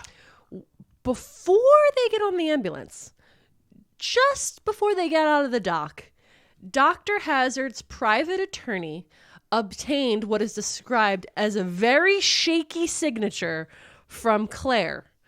And that shaky signature was on an amendment to her will, leaving a monthly stipend of £25 sterling per year to Hazzard's, in quote, institute, adding that in case of death, she wanted her body cremated under the charge and direction of Dr. Linda Hazzard. Okay. All right. So that's pretty crazy. So now, I mean, okay, so you mentioned before that there's Linda. Whatever happened to Sam? We don't know what happened to Sam at this point? Sam's here the whole time. Sam's the business partner. Okay, he's just off to the side getting hammered. Mm-hmm. He's acting like a bully probably the whole time. Okay, gotcha. He's really... So we have Sam. We have the nurses. Yeah. And then now there's a lawyer. So there's She has a business model. This is a crew. She has a crew. Okay. And like in my mind, I think allegedly they're all dead. Doesn't matter. It doesn't matter. Like I feel I'm like not hitting Sam allegedly is probably, once this I think episode. Sam probably is the guy that shot the guy Eugene. You know what I mean? Like he feels like the lackey, the drunkard. That's who Sam feels like. Yeah. Okay. So, okay, on April 30th, the sisters, they have a childhood nanny. Her name's Margaret Conway, Marge. She receives a cryptic telegram summoning her to visit them in Olalla. She set sail from Sydney, Australia. When she got the telegram. Okay. And a week later arrived in Seattle on June 1st. Okay. Which is a quick fucking boat ride. Well, that like by this point you had better boats. Better boats. You know, they definitely did have better boats. I never really thought about how you could get from there to there in a week. Yeah. That's not bad. Because you're going that way. Yeah, right? But you know what's crazy is because you're going across. I made a gesture with my arm as though anyone could see me. Yeah, you're going across the Pacific. Yeah, instead of because in my mind you'd go. Well, you know, like I've thought about us maybe going to Australia, and then we're definitely going. But then I always think about like the 18-hour plane ride, and that's where I'm like, yeah, because like. To get to LA actually isn't that bad from here, but to go from LA to Australia, I think is like 12. That's a long ass plane ride. It's a long. I mean, I know there's a layover for us because we'd have to get to. And Australia's fucking huge. Australia is huge. It's huge. It looks small on the maps they gave us in grade school when they were allegedly teaching us things. My grade school actually explained that to us and showed us globes. Okay, we're gonna. I went to the same little schools that they didn't let the coal miner kids go to. Yeah, apparently. I know. So, here's the thing. So Africa's tiny when you compare it to Greenland. Marge. Why don't more people live in Greenland? So many people live in Africa when it's so small. Marge is on the boat. And when she gets off the boat, guess who's there to meet her?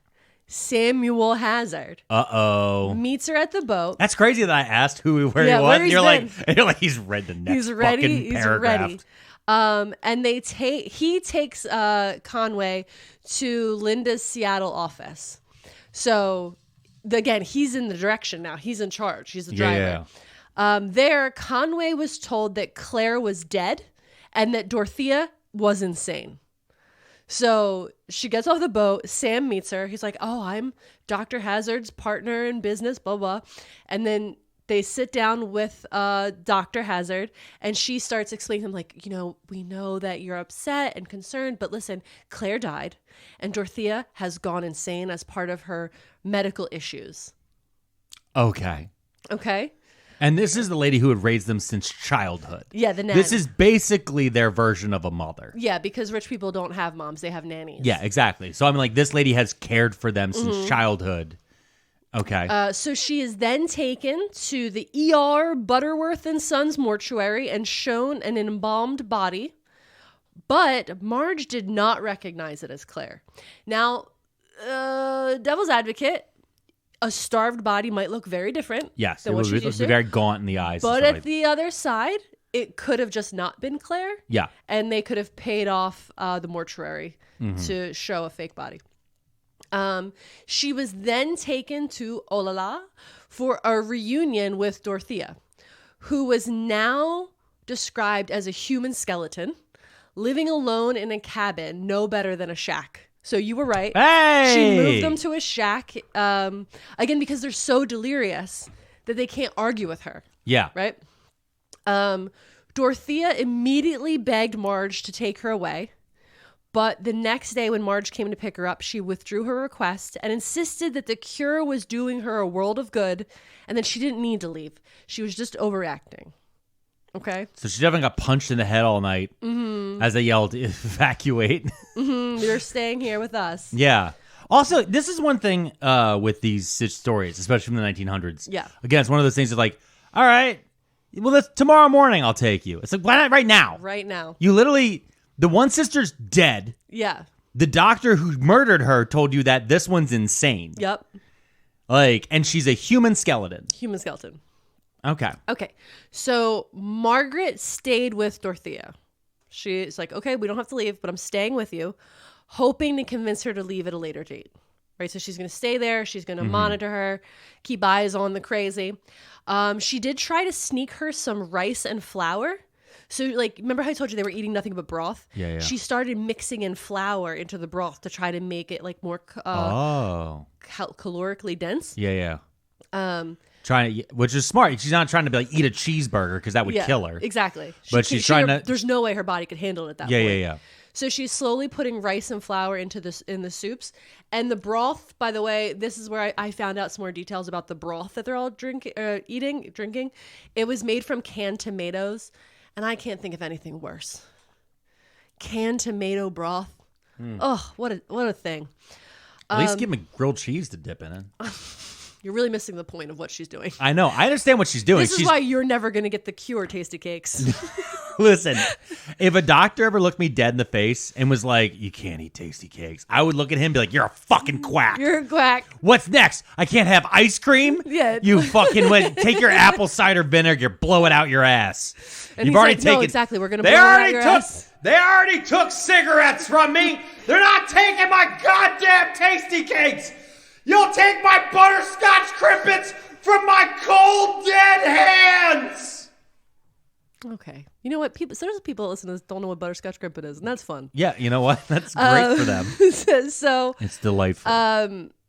Okay, so usually... Someone in Brazil is listening to this who does not know what a butterscotch crimpet is. Google butterscotch crimpet. And then imagine pleasure. So, okay, usually all the patients are kept separate. Here's something she keeps them all in separate hotel rooms. They're not allowed to hang out with each other. Yep. She separated Claire and Dorothea. They were not allowed to communicate with each other. So the one doesn't know the other one might be dead. You know what? I couldn't figure that out. I think that Dorothea knew. I think Dorothea knew because Marge told her. Okay. But I don't think she knew before that. Ooh. Okay? So patients are usually separated. But on the 4th of July... there was a big celebration, and everybody was outside during the 4th of July celebration. Now, Marge is still there with Dorothea. She refuses to leave her side. Yeah. People started coming up to Marge, seeing her being a healthy person that was there, begging her to get them out, saying they were prisoners. So I cannot describe, in my mind palace. Yeah, skeleton it was just people. Skeleton people clawing at this woman, being like, we're prisoners, let us out. Yeah. Terrifying to think about. At that same event, the 4th of July event, Conway noted, because again, everybody had diaries back then, she noted that Dr. Hazzard was wearing Claire's favorite silk dressing gown and her favorite hat. Oh. So also while she's staying here, she has learned that Dorothea had given both of them. So again, the Hazards, Sam and Linda. Yeah. Dorothea had given the Hazards power of attorney. So during all of this, she had signed over power of attorney to them as well over herself. And they had been helping themselves to her funds. Yeah. So at some point, This feels, you know what's funny? Go ahead. Is this feel, not really funny. Not funny. This feels a lot like Social Security scams, though. Oh. When people... This is financial exploitation. Yeah, it's financial exploitation, but I'm saying, but it 101. feels a lot like now people do this to old people, and even when those old people have died, they'll still collect the Social Security checks as they're coming in and like hide the bodies and shit. It's like this is 100%. It's not even that. This is what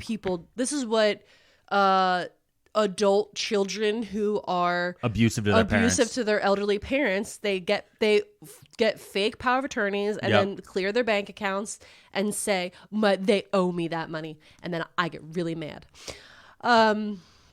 So at a certain point, Marge announces to Dr. Hazzard that she's leaving, but she's taking Dorothea with her. Okay, she's like, I'm out of here, I gotta go, and I'm taking Dorothea. You can't stop me. Dr. Hazzard said that Dorothea was not free to leave. The Hazards had obtained the legal guardianship over her. So they took the power of attorney documentation and then went and got a guardianship. Okay. And I could do a deep dive into what guardianship means and why it's so crazy.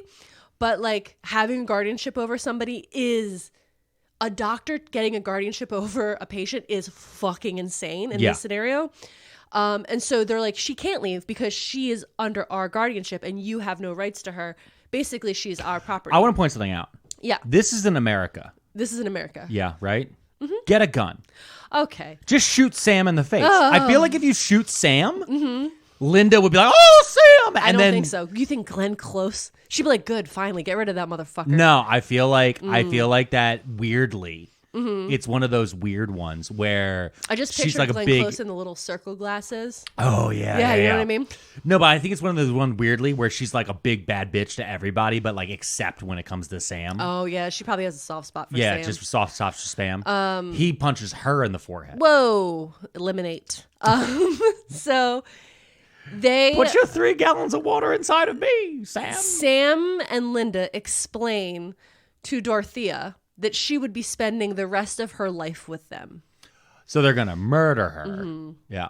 So upon hearing this news, at a certain point, Marge Conway, the nanny, sneaks off the property and sends a cable to the sisters, Claire and Dorothea's uncle in Portland. So they have an uncle in Portland. She sends a cable to them and... is like, SOS, you have to help us, we're in trouble. He comes down to help. Dorothea at this point weighs 60 pounds. Jesus. Okay. When he shows up, they're like, we're taking her. There's no stopping us. I hope he shows up with a big gun. And they say, okay, you can take her, but she can't leave because she still owes a bill.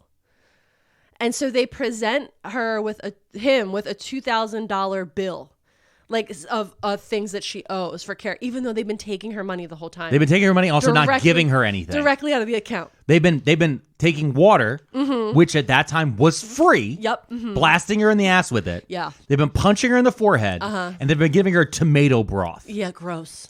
And that is $2,000 in 1900 money. 1900 money. That's a lot of money.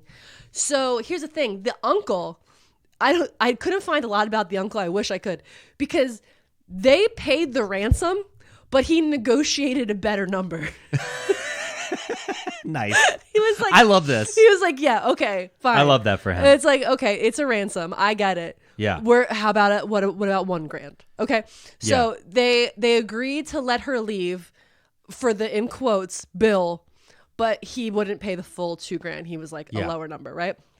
Which you can do with debt collectors. I want to just let everybody know you can do that. True.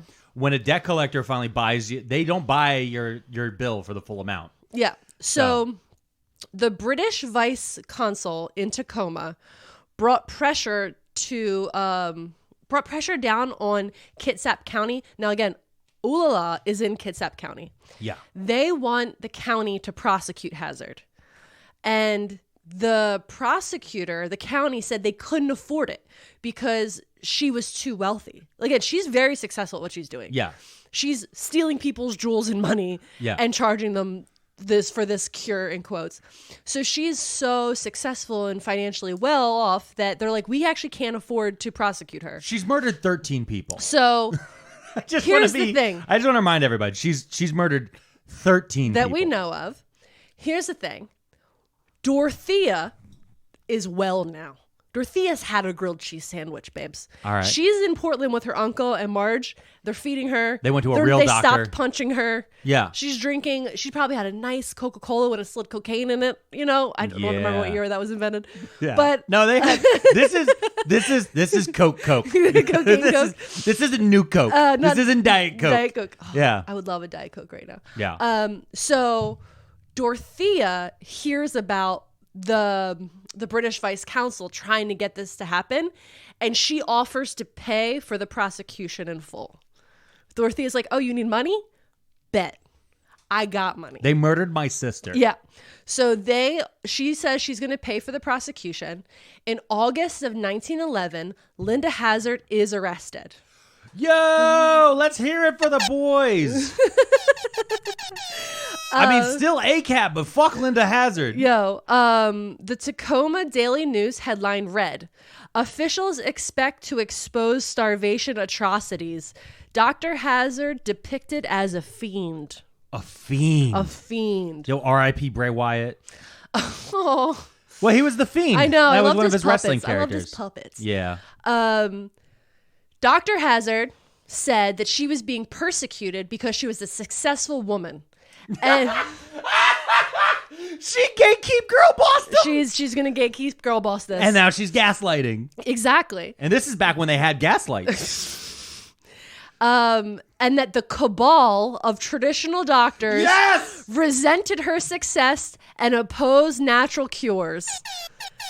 We're back at this is you could read this statement on Instagram right now. Oh my God. About a bone broth babe. A bone broth babe. A bone broth babe selling Bloom green powder, talking about traditional doctors don't want you to know about these natural cures. You know what? Because of the cabal. You know what? They don't want you to think about. Oh no. Yeah, it's one of those. She told reporters, this is a quote, I intend to get on the stand and show up that bunch. They've been playing checkers, but it's my move. I'll show them a thing or two when I get on the stand. So she's pulling the old Trumpy. Mm-hmm. They're playing checkers, but I'm playing chess. And someone's like, we're playing law. This is law, you fucking psycho. So here's the thing. Her lawyer never let her get on the stand. Of course. They were like, you're not allowed to go on the stand. This is like just last week when Trump was like, I'm going to give a big speech. And they were like, shut the absolute fuck up, you psycho. Comma. But the judge admonished her for signaling the witnesses through that veiled threat. Of like when she makes this statement to the press saying, when I get on the stand, it's very Truth Social, intimidating witnesses. Yeah. And the judge. Oh, because you know what? She's probably like, I'm a doctor. When those people, she's implying, I'll tell everybody their secrets. But when these people are starving to death. Yeah. And begging to not get their asshole blasted open by 3 gallons of water, they tell me all of their secrets about what they thought about their own mothers. Whoa. And I'll get up there and I'll say what Jerome H.J. Pickens really thinks about his voluptuous sister. H.R. Pickens? Yeah. H.R. Pickens. Okay, so besides the damning medical testimony, a complete paper trail. And all of the murders. Including a forged diary entry saying Claire wanted Linda Hazzard to have her diamonds. It made it clear that the Hazzards, Linda and Sam, were crooks. So they had so much paper trail. Can I be clear about one thing? Yeah, of course. I just want to throw this out there. Okay. Their names also, Hazzard. Yeah, I should have seen like that. I want to throw this out there. I mean, listen, y'all, we don't want to judge people based on certain things. Yeah. But when your name is fucking Sam and Linda Hazzard. Yep. And you got fucking 13 bodies attached to you. Yep. You're guilty. Like, I don't know. Here's the thing. Dr. Hazzard still has defenders. She has loyalists. Of course she does. Including her loyal staff members. Yeah. Her patients. Yeah. And John Ivar Haugland testified for her that even though his wife Daisy had been Hazzard's first Washington victim, he had faith in Dr. Hazzard's medicine and had been taking his son Ivar for her treatments 3 times a week, even after his wife's death. Shut the fuck up. No. Ivar Restaurants? Yeah, Ivar? he kept taking the kid there for treatment. But the one fucking guy said that if she treated kids, he'd take her down. I know. There somehow he was that slipped through the fucking medical examiner out here, fucking not doing medical exams. Yeah. This kid is being starved 3 times a week. Yep. And then he said, "Listen to me." Murdered his mom. We're doing, what was it called? Clam jam. Clam jam. We're doing a clam jam. Fuck yeah. So, by the way, the jury comes back with a verdict of manslaughter. Fuck yeah. The press theorized... It should be premeditated murder. I mean, honestly, that's murder one. That's premeditated. I'm going to starve these people to death. I'm going to wear their pretty dresses. I'm going to forge documents. I'm going to get them so hungry that I'm going to manslaughter. Get the fuck out of here. The press theorized that if she had been a man, the verdict would have been murder. Okay, yeah. Yeah. So it's because she's a woman that she didn't get a harsher sentence. She had that stupid woman brain is what they said. Wow. They were like, but this is back when phrenology was still science. Yeah. Okay, here's the thing. Like, during sentencing, during the trial, she was still practicing, and she killed 2 more people while she was on trial and being sentenced. She got up to 15? Yeah, the 2 more patients passed away under her care while she was being tried. Yep. Dead air. I am fucking... No, I'm flabbergasted. Flabbergasted. She fucking murdered... Mm-hmm. Oh, my God. In 1912, Hazzard was convicted of manslaughter for the death of Claire Williamson, who weighed less than 50 pounds at the time of her death. At the trial, it was proven that Hazzard had forged Williamson's will and stolen most of her valuables. Which is a proof of fucking premeditated murder. Yes. Yeah, but I guess the argument would have been she wasn't trying to kill them like the other 14 people. Mm-hmm. She was actually just trying to scam them. Yeah, she's just trying to scam them. She just accidentally murdered them while she's scamming them. Yeah, which is a capital crime. Mm-hmm. If you're committing a felony while also murdering someone. Like if you rob in some states, if you like rob a gas station, right? And then someone has a heart attack while you're robbing the gas station, you can be charged with their murder. Yeah. And be given the death penalty for that. And it has happened. Yeah. Not with the Hazzards. Not with fucking Linda. So she's sentenced to 2 to 20 years in prison, which she served in the Washington State Penitentiary in Walla Walla. Which I just had to say because it's so fun. Walla Walla, Washington. Walla Walla, Washington. From Olalla. So here's the thing. She's supposed to get 2 to 20 years according to the judge. She's 45 judge. when she goes in. I did the math. She was released on parole after serving only 2 years.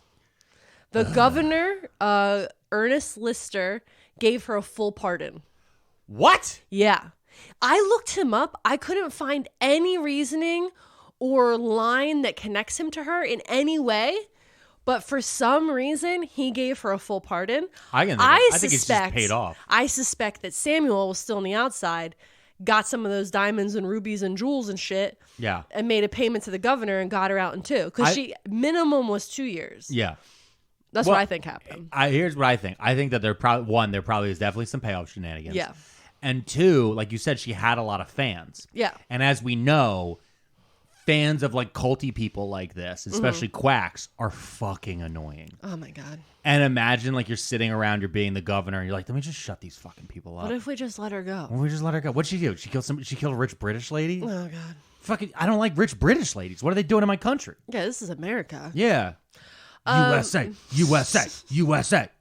Oh, a rich British lady didn't know to not eat fucking only soup?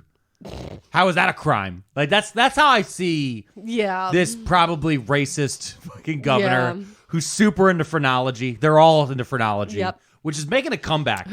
Of course it is, because all this shit we're talking about is making a comeback right now. Because our education system is failing. So she and Samuel, because now she's out of prison. Okay. Her and Samuel are like, listen, she's 47. We gotta make a move. We got to do something new with our lives. So what do? They moved to New Zealand.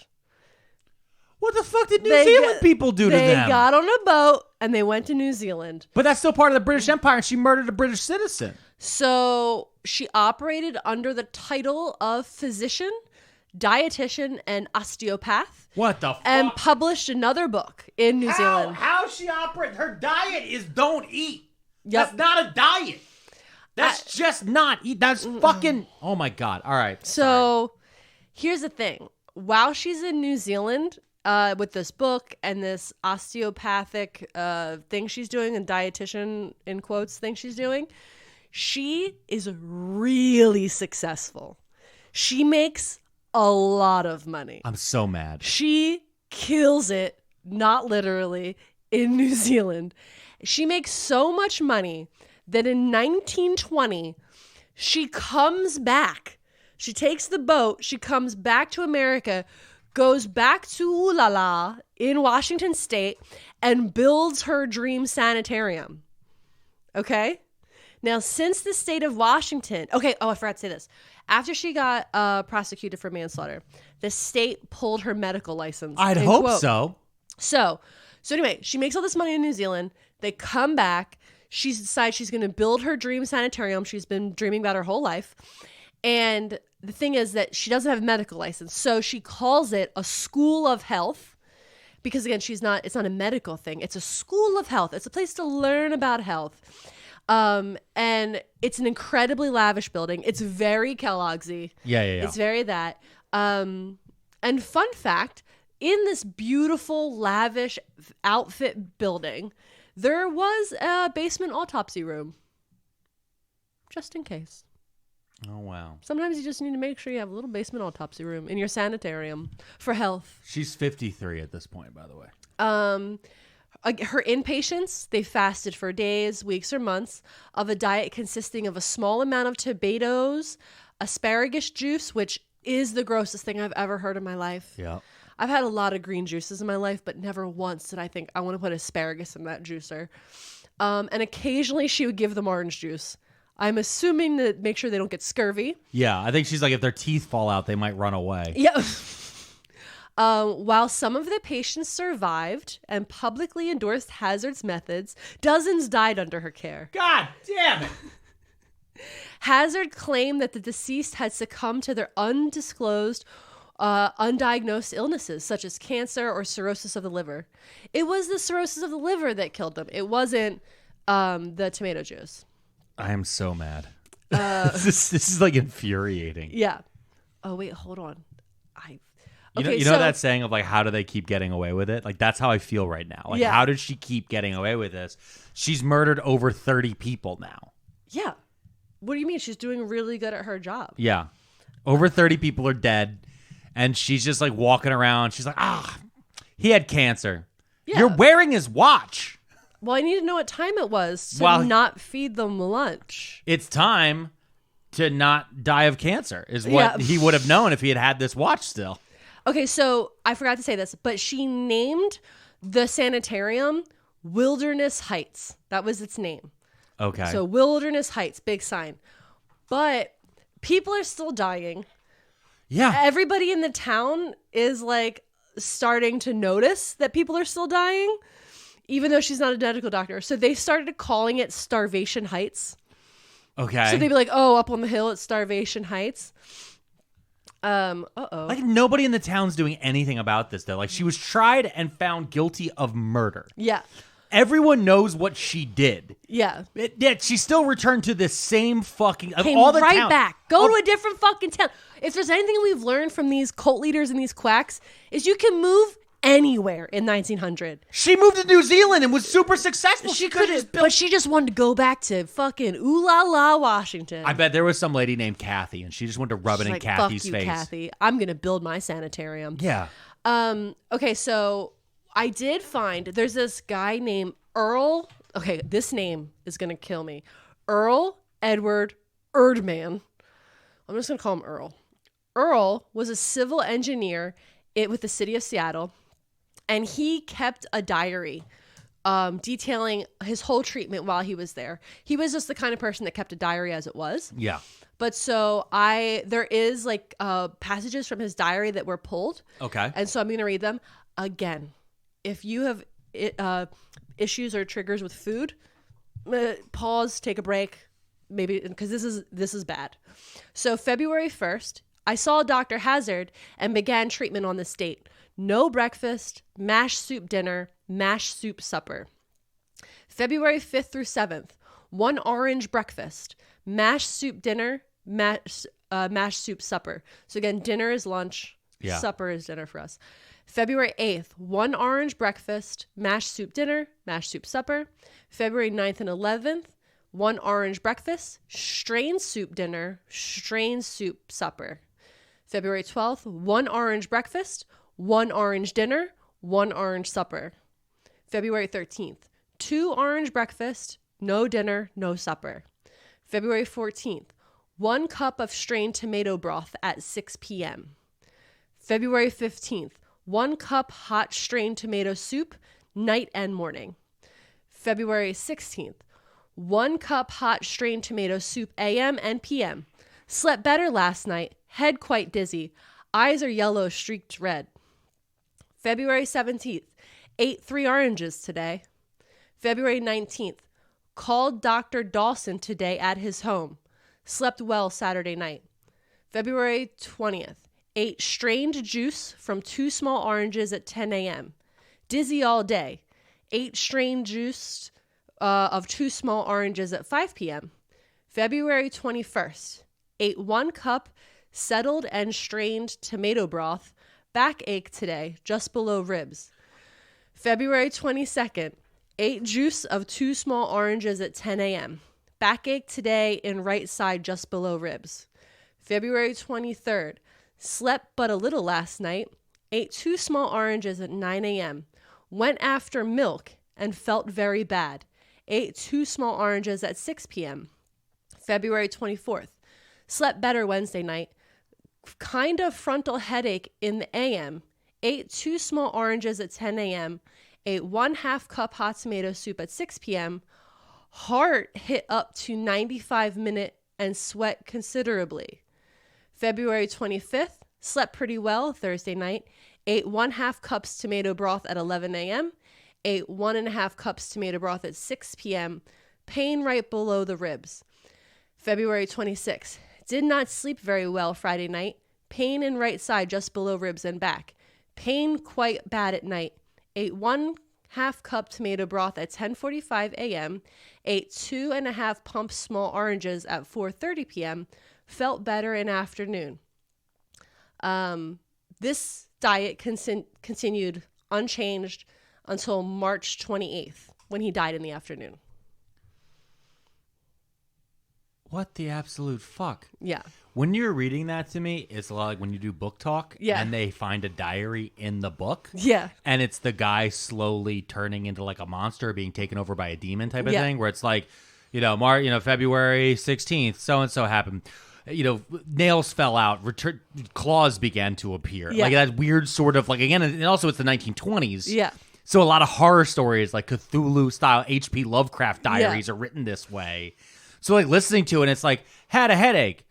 Eat something, fuckhead. You've yelled this at me. Yeah. Oh my God, my head hurts. You're like, did you eat lunch? I'm like, oh, I forgot. How do you forget? And I'm like, now I don't. Yeah, nobody. But also, I thought it was crazy interesting because in the beginning, he's getting mash soups, which is like, there's fiber, there's probably a whole vegetable or 2 in there. And then suddenly it switches to strained soups. So now we're just talking about clear broth. Yeah. And orange. Like, wild. And like when he starts documenting the pain below the ribs, like that's your stomach failure. eating itself. Yeah, your kidney failure. No, but that's all these different things. But also like his brain is literally eating itself. Yeah. That's the reason why. But like this is so fucking wild. So yes, he died on March 28th from starvation, obviously. Yeah. Okay, so in 1935, the sanitarium burned to the ground. Good. I could find no information about how or why. Yeah. I assume some very hungry person. Yeah. And I'm assuming people were too weak to escape. Oh, well, I didn't. Yep. Honestly, that's the only thing I can believe. I mean, the one guy sat there and starved to death over 60 days. Yeah. At some point in there, he would not be able to get up and run. To be able to run from the smoke inhalation. Yeah. He'd be too weak. So the sanitarium burns down in 1935. It was never rebuilt. Okay? So after it burned down, that was it. I theorized when I was like reading about it, I felt like maybe the townspeople did it. Maybe. You know what I mean? Like you were saying, like who is going to step in? Who is going to stop who's gonna stop this shit? And like, I don't know. that was like, maybe the town people did it. Yeah. Okay, so cut to 3 years later. Okay. Dr. Hazzard, she's still practicing, but not as much. And I say practicing like she's doing anything really. Yeah, she's just telling people, don't eat and I'll punch you in the forehead. She is not feeling well. Good. She starts feeling really bad. Oh, she should stop eating. So it's weird how she's been eating this whole time. I just want to point that out. She's been eating this whole time. Yeah. Okay. So because she doesn't feel good, she embarks on a fast because it's going to cure her. Good. She's going to fast because she's feeling sick. I hope somebody punches her in the fucking forehead. She dies of starvation while attempting this cure for her sickness that she was feeling. Fuck yeah. So she did. She died of her own cure. Fuck yeah. You know what? Let me just real quick. I just want to just throw this out there. Yeah. But the reason I wanted you to keep the picture up, remember I was saying like leave the pictures up? We can put it on the thing, the cover. See that on the bottom right there, that one? Yeah. That's her before she dies. I'm not putting that up. But I'm saying that's how. No, I know. That's what her and her victims look like. That's what she looked like. Yeah, I'm not putting that up. That's insane. That's insanely disturbing. It reminds me a lot. Obviously, we hit the guarantee button. Yeah. So I will say it reminds me of Civil War soldiers who were kept at Antietam Prison. Mm-hmm. Yep. That is, I mean, that's how the picture. It's a black and white photo. She looks like a human skeleton. With the skin barely on. Yeah. If you type in Linda Hazzard, it'll come up and then click image search. 1, 2, 3, 4. The second and the fourth images that popped up. You can also see her mugshot and some other pictures of her in here. And you'll be like, you're right. It could be Glenn Close. Yeah, and there's the sisters. Yep. Look at them. They were so fancy. Yeah, I mean, they look like healthy women. They look like fancy rich ladies in the 1900s. They definitely do. But the other thing about like this whole, it's just so wild. Like the whole thing is just fucking wild. Like when you scroll down and go through all this different stuff. Yeah. There's that one girl, I know you know her name because I see her sometimes on TikTok, who's starving herself to death. The cottage cheese and egg girl with mustard. Or whatever she is, but she does TikTok live sometimes, and it's just been like she's like an emo girl. Eugenia Cuny. Yeah. Oh, yeah. People have written I know a lot of our listeners have written in and asked me to do an episode on her. We're not. I can't. It's actually just so tragic and awful watching someone. She's wasting away. Pass away live. And there's. Yeah.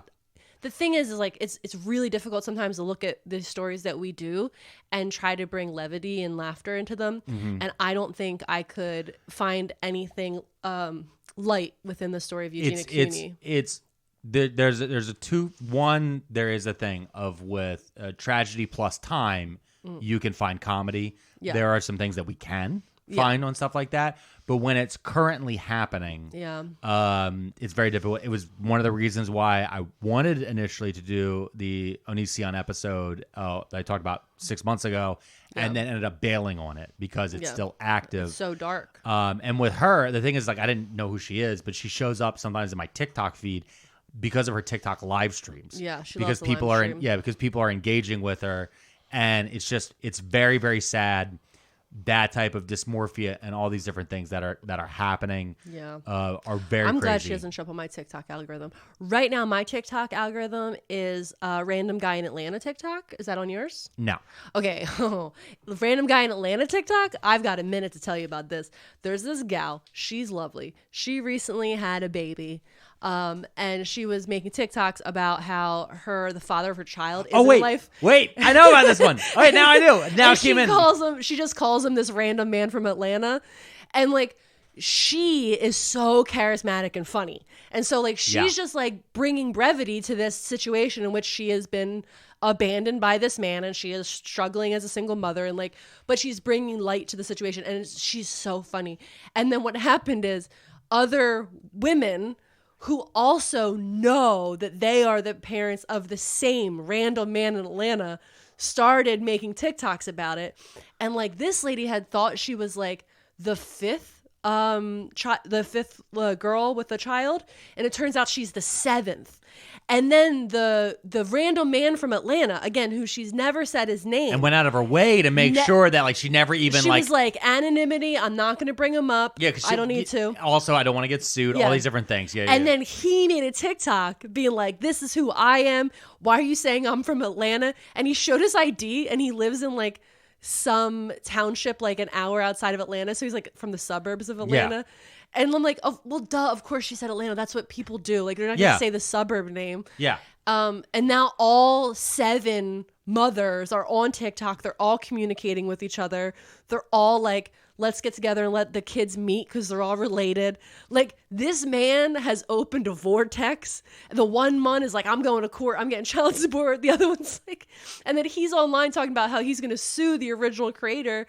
But he doxed himself. He doxed. She never That's said the whole who thing. It is. That's the part that's crazy to me because I saw it as someone reacting to him posting his driver's license. Yeah, and being like, "What are you doing?" And the guy was like, "Dude," because the guy was explaining. He's like, "She said Atlanta."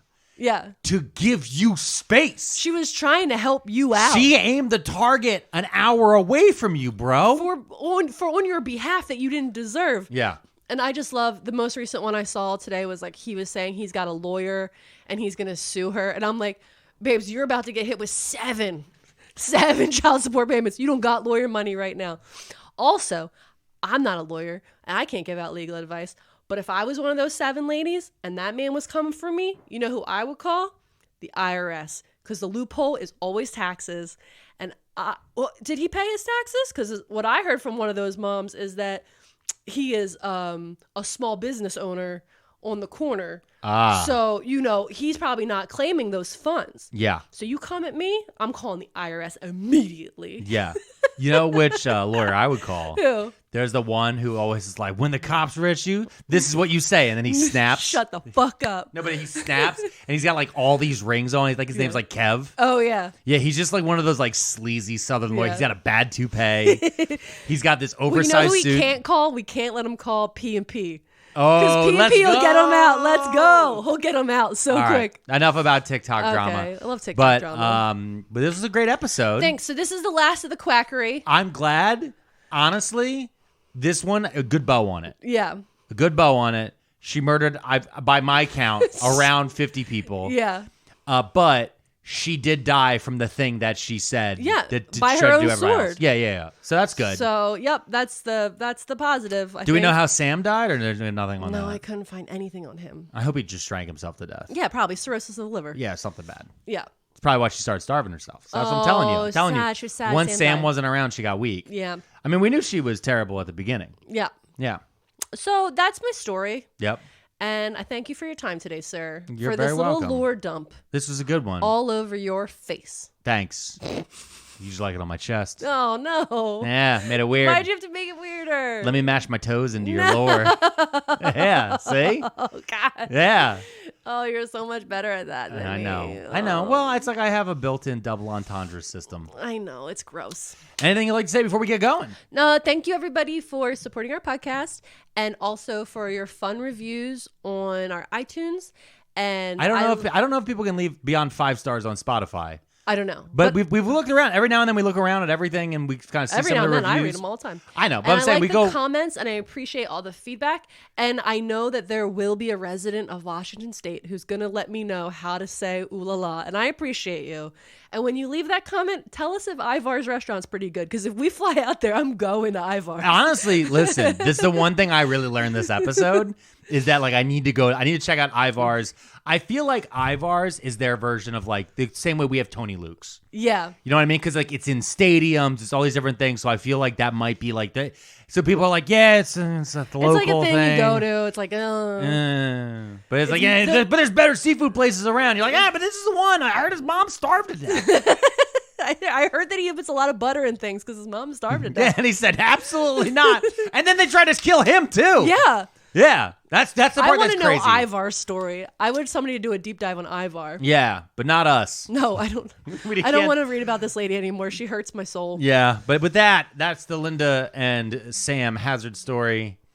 Thanks, y'all. Thank y'all. Have a great one. We'll be back next week, and there will be a new Patreon poll for my topics up shortly.